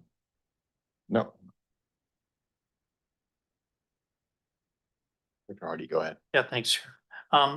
So I kind of share some similar thoughts to Director Graves and his points put forward earlier. I guess the concern that I have with this process is, again, taxes that would be collected have the ability to be redirected back to an already existing housing service that we have in place right now. And I guess my concern would be that constituents nearly be collecting the tax as a means of trying to help out from a tourism perspective. But if the majority of the dollars that are being collected get directed towards housing, that there may be an impact upon them with regards to collecting a tax that doesn't really help them from a tourism perspective. So that's one thing that I haven't really seen is what that magical number is when we look at, say, for example, estimates at $800,000. How much of that 800,000 is going to go towards, an already existing housing service, and how much is going to get directed towards tourism activities and promotion of the Comox Valley as a whole? Yeah, I think it's a great question. And ultimately, when it comes to similar to whether it's 2% or 3%, there's kind of a series of decisions that we need to reach consensus on. And our initial planning session focused on that 5-year plan is really focused on like trying to identify and understand what our stakeholders and partners want to do in that bigger picture sense. And I think it's a mistake that I often see is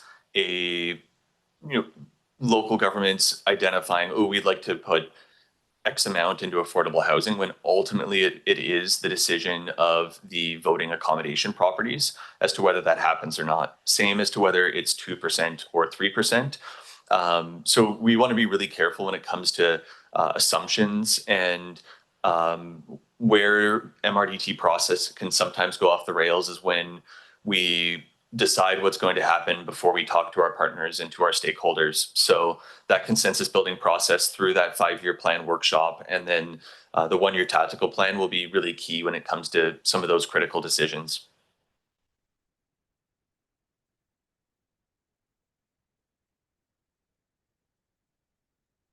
Yeah, thanks. So again, I get and understand that the tourism advisory committee would be the ultimate decision makers with regards to how much of those resources go towards housing and how much go towards tourism. But again, based upon the number of, say, for example, accommodations in Area B in comparison to the city of Courtenay, we're kind of comparing apples and oranges with regards to the maybe 20 representatives from the city of Courtenay. Not the city of Courtenay itself, but representatives from the city of Courtenay accommodations. They're sitting on that advisory committee, and maybe 2 people from Area B and maybe 1 from Area C and maybe 3 from Area A. So, or 1. And then we get into this, the ultimate decision makers are the big boys at the table here. So that's the concern that I have here as well with regards to moving forward on this particular process. Is how do we go about making sure it's an apples to apples opportunity here for everybody? Yeah, so I think in terms of point of clarity, I definitely see a need to potentially expand and reassess the composition of the Tourism Advisory Committee to ensure that it's reflective of the entire regional district. I think it's a really great group right now, but there is an opportunity to look at expanding that and ensuring that there's excellent representation. In terms of the terms of reference for that committee, it's also very clear that it's a regional project looking to bring broad regional benefits. I think one of the things I've been amazed by continually is, especially when it comes to the our hotelier friends, the perspective that they bring, that focusing regionally with the program is the best approach. And I think they see within their own business that when it comes to leisure travelers, they're not just looking to spend time in the city of Courtenay, and that a huge amount of their business is thanks to activities and tours and general activities that are outside of the city of Courtenay boundaries. So that's really what's been driving the decision-making process and this focus on working regionally, because I know for me and my team, it's really a prerequisite for us. If it was just focused on Courtenay, it would make really no sense and we wouldn't be able to maximize benefit, and it's not a project we'd be interested in working on. So I think my hope is that we've been able to demonstrate a regional approach over the last 4 years, even though our hotel partners outside of the city of Courtenay haven't been contributing MRDT. And I view this as the opportunity to have that level playing field and for everyone within the regional district except Hornby and Denman to be working together and contributing to a broader regional vision that'll bring benefits to communities big and small here. All right, thanks, Callum. And Director Arbor. Yeah, thanks. And I want to acknowledge the comments of my fellow electoral directors. If you can go to the slide with the cost apportionment. One thing I would say that we may slightly disagree on, Callum, is on the role of this table in relation to the committee. And I can guarantee you that when it was time to advocate to the province to add affordable housing as an eligible expense under MRDT, that was not the hoteliers that were pushing for that. That was local government. And we gained that. And it's an ongoing discussion as to what is the right formula for implementing it. I actually like what the city of Courtenay is doing by allocating their OAP portion to that. And Mayor Brown made a similar comment that seems sensible. That seems sensible to me as well in this context, and learning more today about it. I would also say that 332,000 is a lot of money in our little tiny housing authority. We know we won't change the world, but we're trying to, and we're starting small. And our approach is to leverage everything, right? To take those tax dollars that we're going to start collecting and then bringing in partners. And if we can we'll celebrate the tourism sector, but it'd be nice if other sectors could contribute as well. So, but for going back to Dr. Grieve and Dr. Hardy, I think I'd say, yeah, let's keep an open mind. I know not of all the folks in my area that are in the tourism business will be supportive of that. But I also agree with Callum and others that the regionalization of that makes way more sense.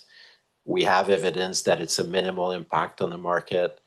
I think it will be a good thing, but to Director Hardy, sometimes I talk a lot. Yeah, I would love it if we saw 100%. I know it's not gonna happen for affordable housing, but I care about affordable housing. But even that mix of 332 of the OAP going to affordable housing and 860 going to tourism initiative, that's not a terrible balance, you know. It's below my 50%, but it would be a huge gain.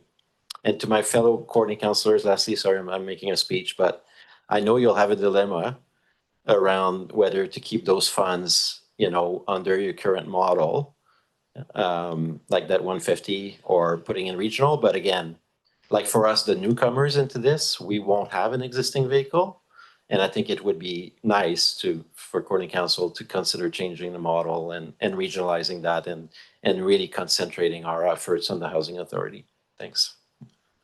Yeah, thanks for that. I think the only other comment I wanted to just share with respect to that is that I don't view this as a program that's taxing our accommodation properties. This is really the only mechanism for us to collect money from visitors to help them pay their fair share. And I'll avoid the T word, but so I think, you know, whether it's, you know, a large community or a small electoral area, why would we not want to collect money from visitors? We know it doesn't impact our businesses negatively, and we know that we can put the funds towards good programs and uses, whether it's affordable housing or supporting our tourism operators. So for me, I think, you know, we're certainly expecting this to be a really successful process, to be able to build consensus among our partners, and yeah, look forward to completing the work and being able to kind of share that with you the next time I'm here. All right, thanks very much. And the final comment from Director Moore. Yeah, I don't really want that pressure, but I just wanted to make the comment around just the conversation around affordable housing versus the, you know, the marketing component. And you know, obviously we're not going to do 100% probably like Cortez, but there's good reason why the province allowed that, and it's because we all need affordable housing. All the tourism industry and business need to house their employees as well. You know, Manning Park a few years ago created staff housing. They also have a doctor on site, and they have a counselor on site, and they have no turnover of staff basically because they're taking care of their employees, and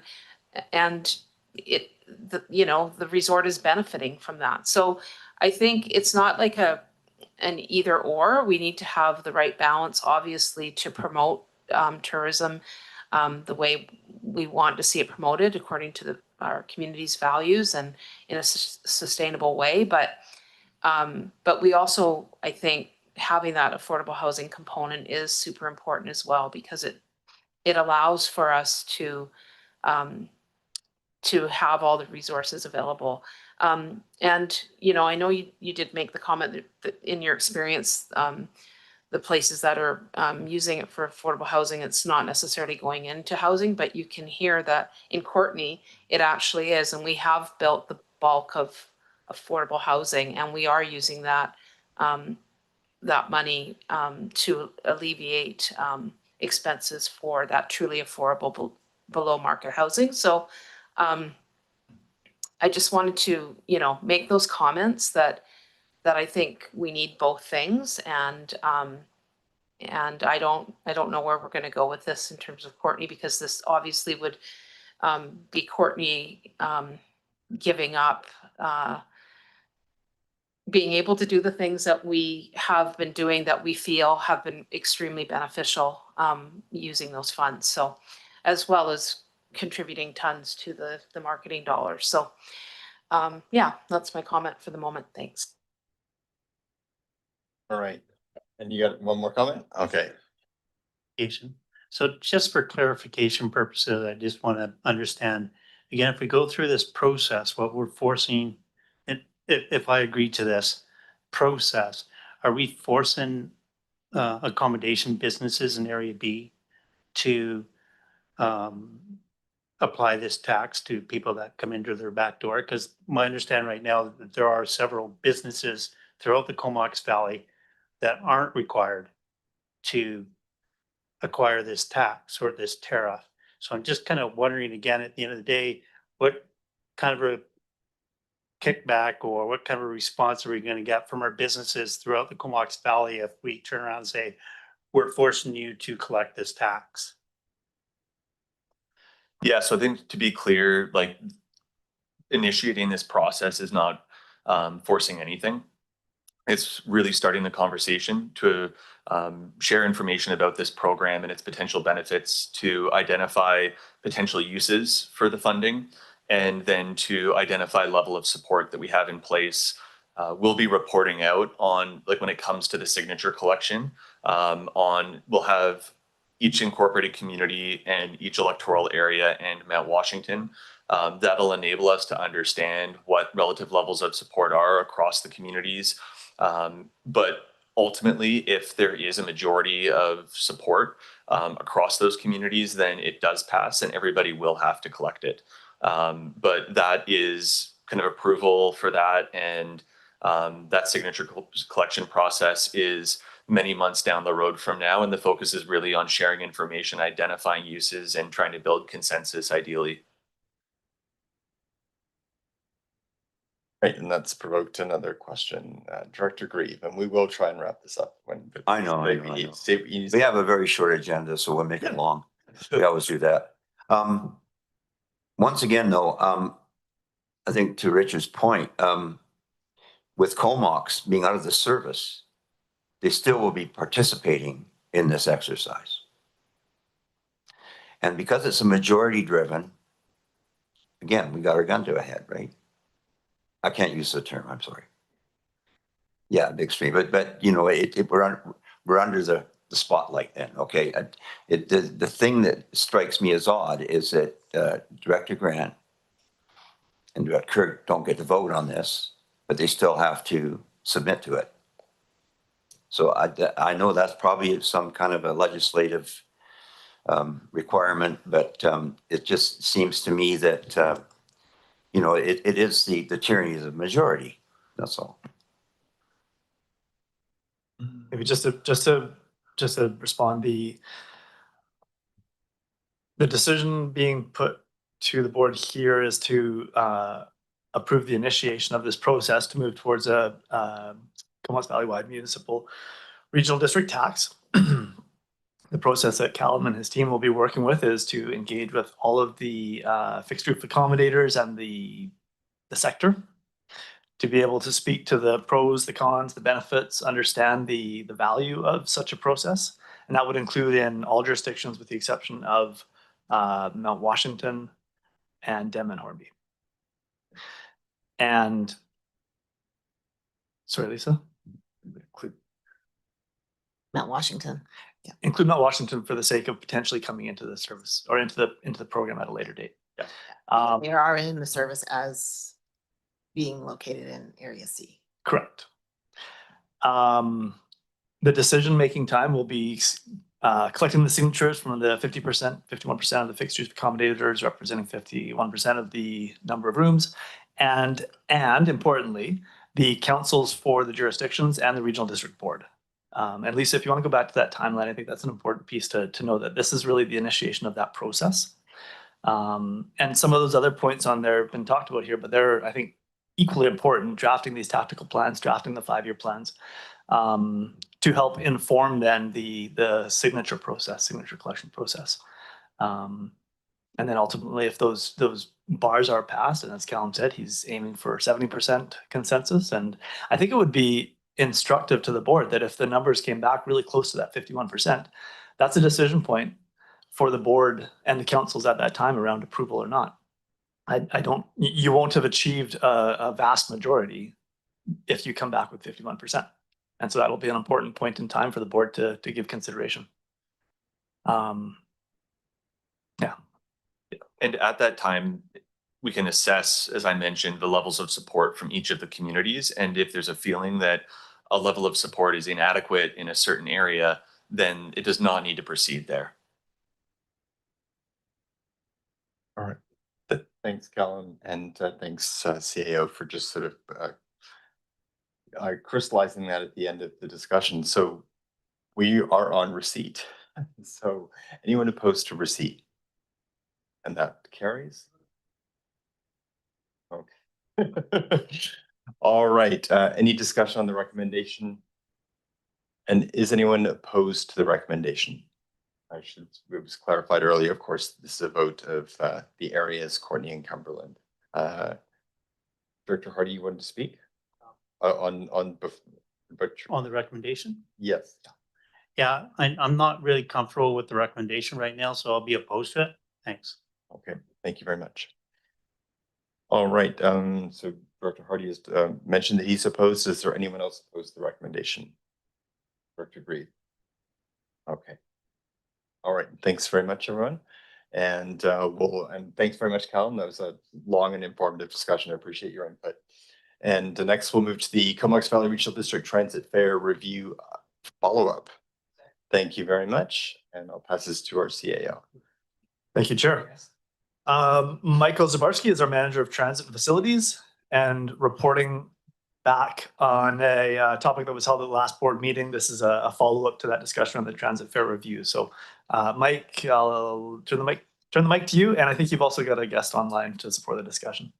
Yeah, thanks. I hope she's still on the line. We may have had Tessa Stewart from BC Transit on the line. I still see her there, so she's also available for questions after my extremely long presentation today. So yeah, last meeting we had BC Transit up here to present the fare review and the recommendations. Some of the resolutions were approved at that time. They're up on the screen there.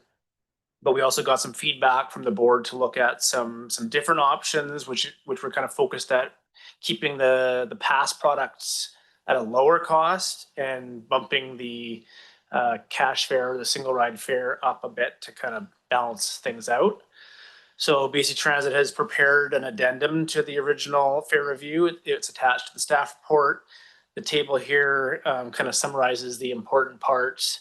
So this table shows the existing fares. Option 1 is the previous recommended fare option. There's some other options here as well, and staff are recommending option 5. Option 5 keeps the passes low, bumps that single ride fare up to $275, and results in a kind of similar revenue and ridership impact as the previously recommended option. So you can kind of compare what we previously recommended, which is the yellow column versus the green one. So yeah, similar end result with about $153,000 of additional revenue and a hit to ridership of only about 4.5% decrease. And why is it not working? There we go. The other thing that we need to pass tonight, hopefully, is the prepaid fare programs. They were provided in the previous presentation, but because they were included in the revenue or in the resolution, sorry, with the previous fare option, they didn't get passed last time. So just as a reminder, these are prepaid programs. The Pro Pass, which is for employers to offer transit passes to their employees. We would be setting a 15% less the adult 30-day pass fare. So that's the important part there to note. And then the Eco Pass is a program often for developers, property developers looking for a reduction in parking requirements. And they would be purchasing essentially a fund of passes for their residents, and they would get a discount based on the table, which shows the discount structure changing over how much they invest in that. So with that, this is the recommended resolution today to go with option 5 and to approve the Pro Pass and Eco Pass. And you'll note one change here also is the implementation date would be moved to January 2026 instead of what we were previously recommending, which was October. And this is actually kind of nice because it aligns with a service expansion for route number 5. So there's a good news story at the same time as the fares changing. So with that, I'm happy to answer any questions, and Tessa from BC Transit is also here to answer questions. Great, thanks, Mike, and I appreciate the quick turnaround and when we asked it to be reconsidered. I'll go to Director Brown. Thanks so much. Nice work on that. I'm happy with all of it. I just have a question about the Pro Pass, which is employers have to have at least 5 participating employees. Can you just tell me what that's about? Is it just administrative cost? I would think it was just, yeah, the administrative cost. You don't want to do it when there's only maybe one or two employees, and we're trying to encourage, more people to use transit. So to get that discount, we're looking for more participants than less. Tessa, if she's on the line, maybe has more to speak to that. I just know how Hi. many small employers we have. Yes, hi. Yeah, through the chair. Happy to speak to that. Essentially, that is correct. Just as far as the administration perspective, just to be an eligible participant, we ask that there are a minimum of 5 employees. And then also just as far as that discount being provided, we just want to make sure that it is a revenue generator for the system. Right. Okay. Thanks. Thank you. And I missed that. Director Curt, go ahead. Thanks for the presentation, Mike. Just looking at table 3, if I think long term, right, we want to keep growing the ridership. Growing the ridership grows the revenue over time. I'm kind of in favor of option 2 that has the biggest increase in ridership up to 840,000. So I'm just wondering, maybe asking my fellow directors around the table how others feel about option 2. It has a small single ride increase, doesn't increase the pass cost, which I think passes are another way to increase ridership. So if our focus is on long-term growth of our transit system locally and ridership is the main driver of that, how do others feel about option 2? All right, got someone who's interested in responding to that, Director Hardy. Yeah, thanks. I totally concur with Director Kerr. With regards to option 2, I think again, when we look at the ridership, which is I think what everybody wants at the end of the day, is less people in cars, more people on buses. And again, when we turn around, we look at the cost of living today. If we're looking at an 18% increase, that's a heck of a jump from 9%. And maybe some folks say, well, it's only an extra $5 or it's an extra $10 per person per whatever is going on that particular day for them. To me, I think option 2 is way better for the working guy than option 5. Thanks. Okay, thanks, Director Hardy. And Director McCollum. Yeah, well, first of all, I just want to appreciate staff getting this turned around and laid out for us based on our discussion last time. There was quite a bit of back and forth, and I think this is very reflective of the direction we wanted to go. Picking up on this suggestion of not really addressing that revenue gap, and I don't think we really talked about it at the last meeting, but I mean, the aim here is for 20% of our revenue is recouped by our fares. I think that was what was in the last slide, although I can't remember if that was what the target is. What is, like, if we're not doing that as a policy measure, are we risking not being able to add service in the future? Or like, what is the outcome? Is it simply that we would make up that revenue difference on property taxation, or does that impact our contract with BC Transit? Or yeah, I don't think we really explored that. Yeah, so we don't have an official target for operating cost recovery, but it is currently kind of around that 20% mark, and so that's from fare revenue. So if we were to look at a kind of a smaller fare increase and less revenue, it could impact our ability to expand the transit service in the future.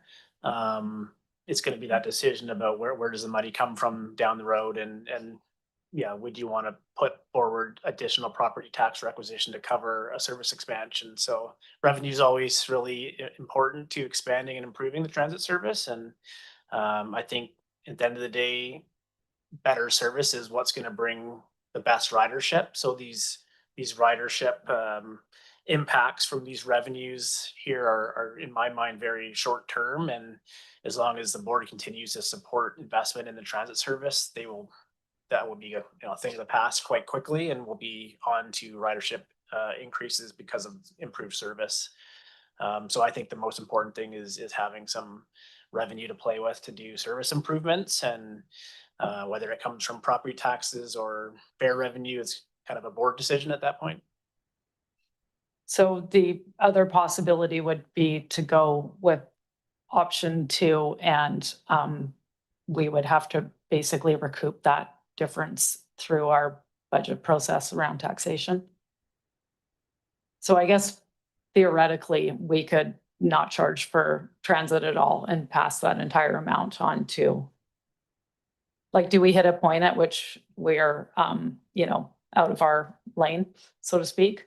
I mean, or Fare revenue is entirely a CBRD board decision. We get 100% of that revenue.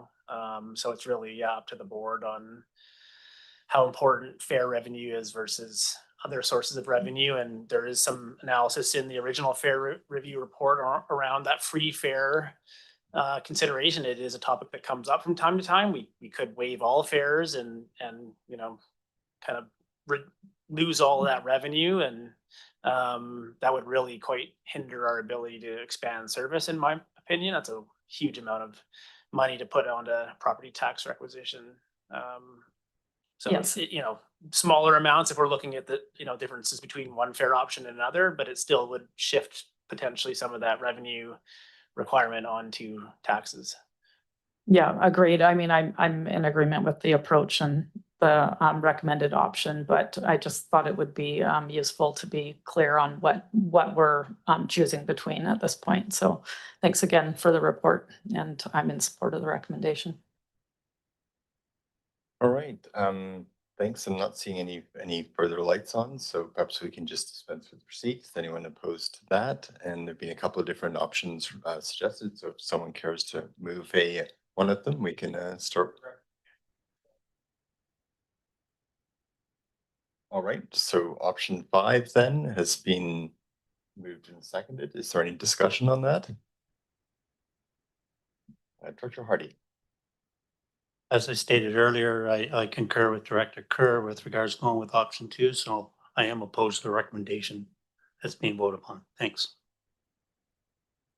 Maybe I'll weigh in briefly. I appreciated both Director Kerr's comments and Director Hardy's comments, and a 9% increase is still nothing to be sneezed at in these challenging economic times versus an 18% increase. And the impact on ridership is the very least in with option 2. So I'm inclined to not support option 5 and support option 2, but we have option 5 on the table.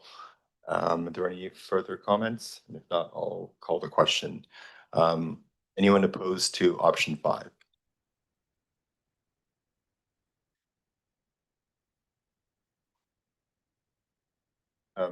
Sorry, it was Director Kerr, Director Hardy, and myself. That was Briggs. I'm sorry, I couldn't see behind James. I apologize. So fair enough. All right, so so that carries, and the votes have been noted. The remaining items shouldn't take terribly long, so I'm going to see if maybe we can just push through and just sort of wrap up the meeting. So we'll move on to the grant applications for the Strategic Priorities Fund.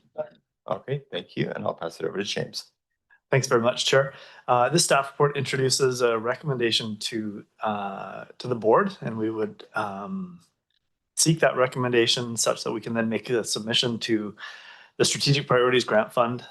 It is a funding stream delivered through Canada Community Building Fund, and it supports projects that are large in scale, have regional impact, are innovative, and support the national objectives of productivity and economic growth, clean environment, and strong cities and communities. Staff were able to go through the criteria and look at your existing work plans and identified 3 capital projects and 1 operational capacity building project, though that's the limit for what a regional district is able to apply for. The 3 capital projects we identified are the Union Bay Fire Hall, the recreation facilities, decarb, and accessibility projects, the Comox Valley Water Pollution Control Center Phase 4 upgrades, and the capacity building project is asset management strategy short-term implementation. This report was also presented to the Auxiliary Services Committee yesterday and to the Sewage Commission earlier today. But as the grant program requires a board resolution, and we wanted to put this together in one staff report, we did that.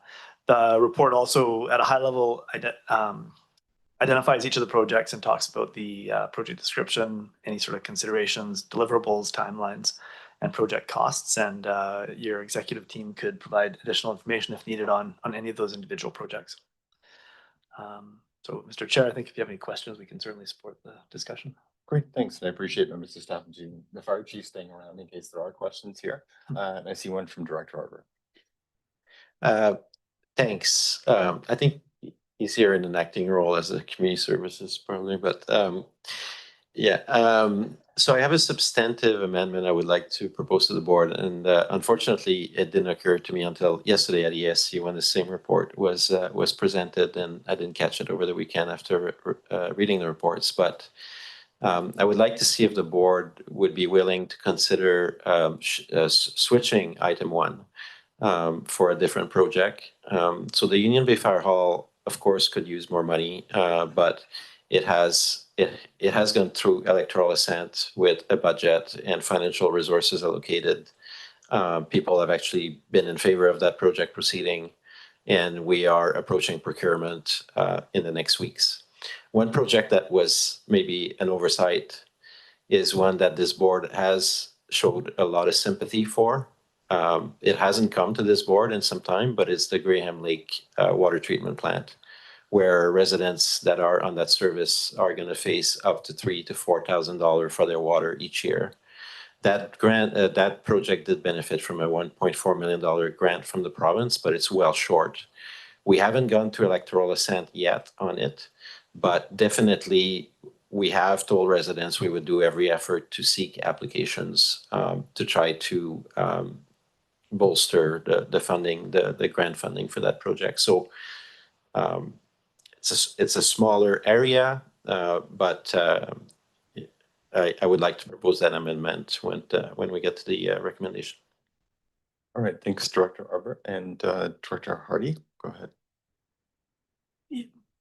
Thanks, and I understand where Director Arbor is going with regards to his suggestion. I'm just wondering how many folks within the Graham Lake water system would benefit from this in comparison to the residents on and around Union Bay.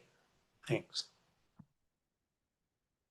Usually you don't ask directors to answer each other's questions, but Director. Oh yeah, man, maybe I can pass You'll know it the to answer certainly. yeah, maybe I can pass it to staff. Obviously, Union Bay is a slightly bigger service area than Graham Lake. I would highlight that Graham Lake historically has provided water to other residents of Denman. So that's a population of 1,300. In terms of actual service participant, it's only about 100 homes.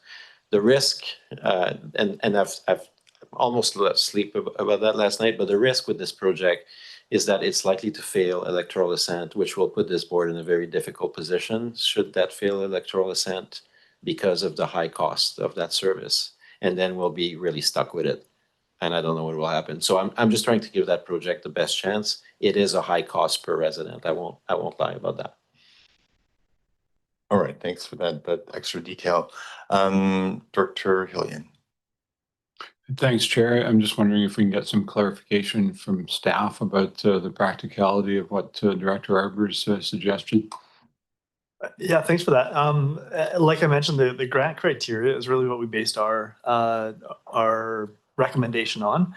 And I'll note it again that those projects be large in scale, have regional impact, are innovative, and support productivity and economic growth, clean environment, and strong cities and communities. So recognizing Union Bay Fire Hall is not a tremendously large geographic area. We felt it did have some greater impact, I guess, at that larger scale. And so yeah, staff was of that opinion. I think to be able to pivot and respond and provide a grant application for the Graham Lake water project, staff can certainly undertake that. We'd have to, the deadline is September 12th. And so we would have to put together that application. I think we have a bulk of material that we would need for that application. I don't know if it would be as complete as maybe we would like, just given the shorter turnaround, but we have the bulk of material that we would need for that. So I would continue to recommend these 4 projects that are on the board, given the analysis that was done. But of course, it's a board decision on where the priority lies. All right, thank you. And a couple more comments. Director Grant. I'm just wondering if we could pass 3 of these, leave the fire hall out until we get the more recommendation and find out whether staff can actually pull this off, and then do that one at a later date. Certainly, you could support the other 3 here tonight. That gives us instruction to do those 3 applications. There is a board meeting on September 9th, 3 days ahead of the grant submission, and I think we would,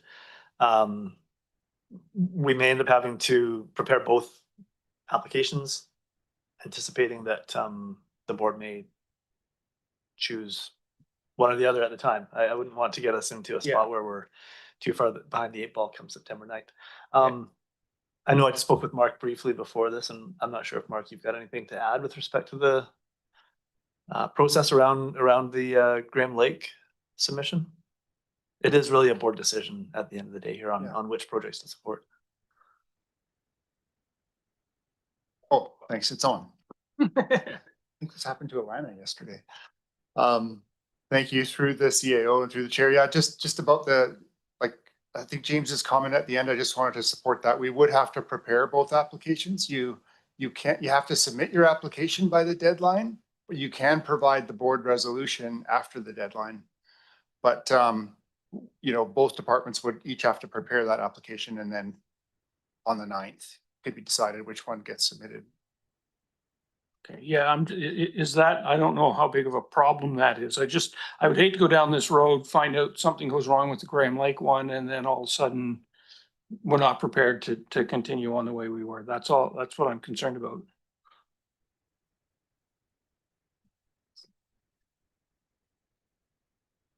Yeah, I think if the question is, you know, can the application be prepared? Yes, it can be prepared. I think it comes back to the comments that James made about the program really supports those larger regional projects. So it may not score as well as the Union Bay Fire Hall project. Okay, gotcha. Thanks. All right, thanks. And Director Grave. Thank you, Mr. Chair. You know, I have to really support Director Arbor in this, because all of us, Director Hardy, Director Arbor, and myself went over and had a meeting on Denman Island, and the need is really great. And you can't imagine anything more vital for human existence than water. Insurmountable amount of money that's needed to make this happen for the people. They really have no other options. If you're talking about the greatest need, this is the greatest need. There's no doubt. Absolutely. In all the electoral areas, this is our number one most critical and unattainable. I mean, we just, because of the way the Water Act works, there's no, they don't cut any slack at all. It's like it's a big city water treatment plant. There's nothing we can do to make it affordable.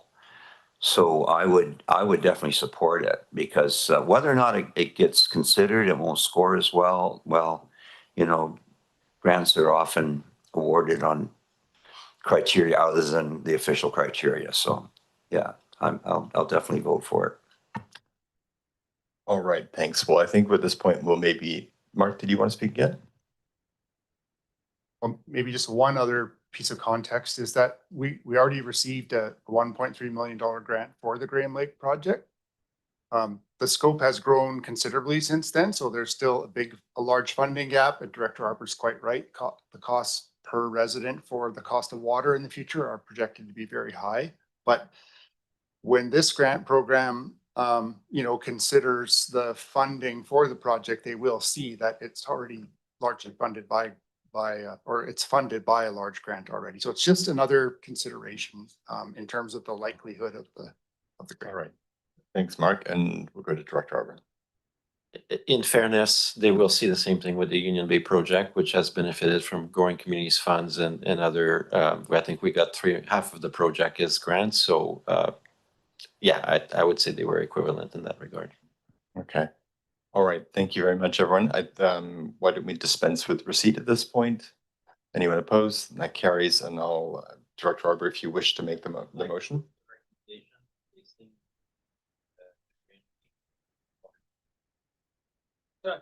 All right.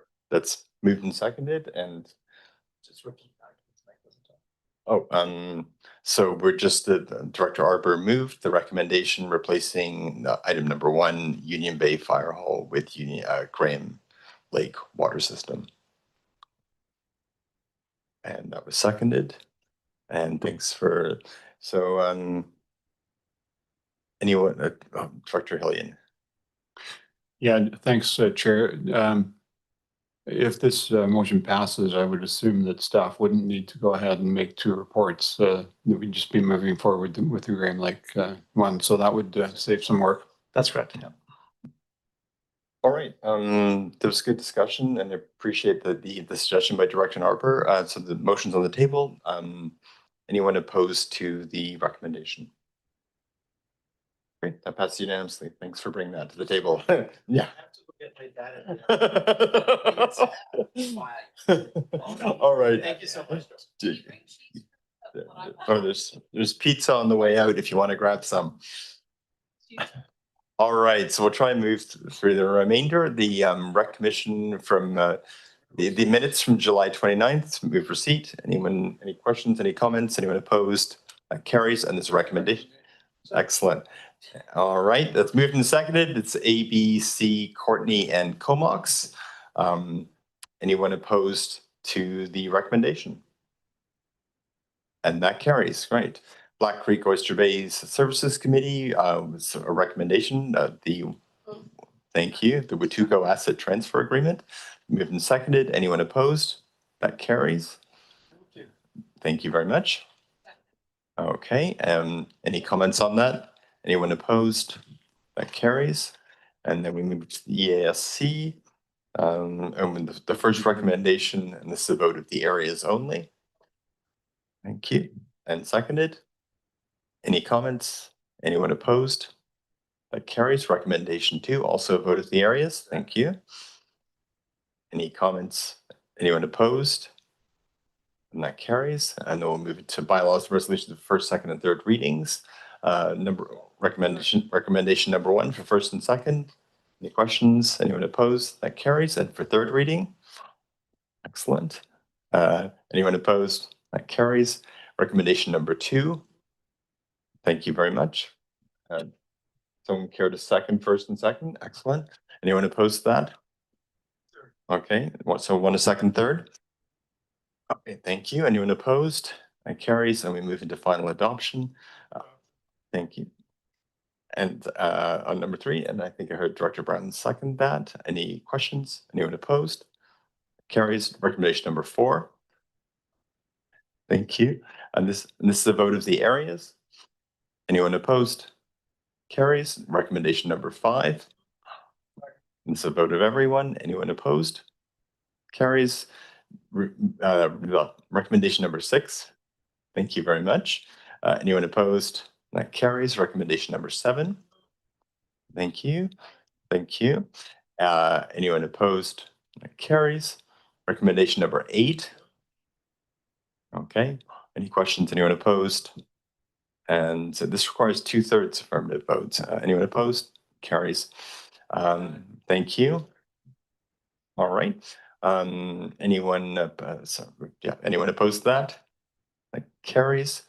And then okay. All right. Is anyone opposed to considering the addendum? All right, so the addendum is now on the floor. It's unfortunate Director Arbor is not here. I think we've all had a chance to read it. He put a lot of work into, thank you very much, into this report on EA director salaries, and the action is that be provided for the analysis of remuneration of EA directors as something to be considered. Any comments on that, particularly from any EA directors? If you, I like that. Okay, all right. Director Hillian. Thanks, Chair. I just always like to hear when something new is being proposed, staff capacity to respond. Sure, thanks for that. And I think, so with the board having instructed the external review 2 weeks ago at your board meeting, that will be work that we'll be undertaking based on the methodology that was part of that report. I can foresee this correspondence being provided to that same consultant to consider the materials there. I can't say for sure whether the consultant will take it and be able to verify the data collection. The scope of that person's work would be much greater to look at the same level of detail as what's in Director Arbor's material. But I think it does provide some context. So I would provide the material to the consultant and ask for some perspective without expecting a full analysis or consideration on the results. And then I think when the report comes back to the board, there'll be some considerations for the board to take around the results of the consultant's analysis based on the methodology you've approved, as well as what Director Roberts presented here. And then maybe you give both pieces of material some consideration and make a decision on the bylaw somewhere in the middle, perhaps, or with one or both of the sets of material in front of you. So this will be provided to inform the report, and the report is something which we will then assess and vote on. Okay. All right. Is anyone opposed to, sorry, we're on receipt. Anyone opposed to receipt? That carries, and the requested action. Thank you very much, both of you. Anyone opposed to that? And that carries, and we can just move termination. Thank you very much. All right. Let's go to dinner.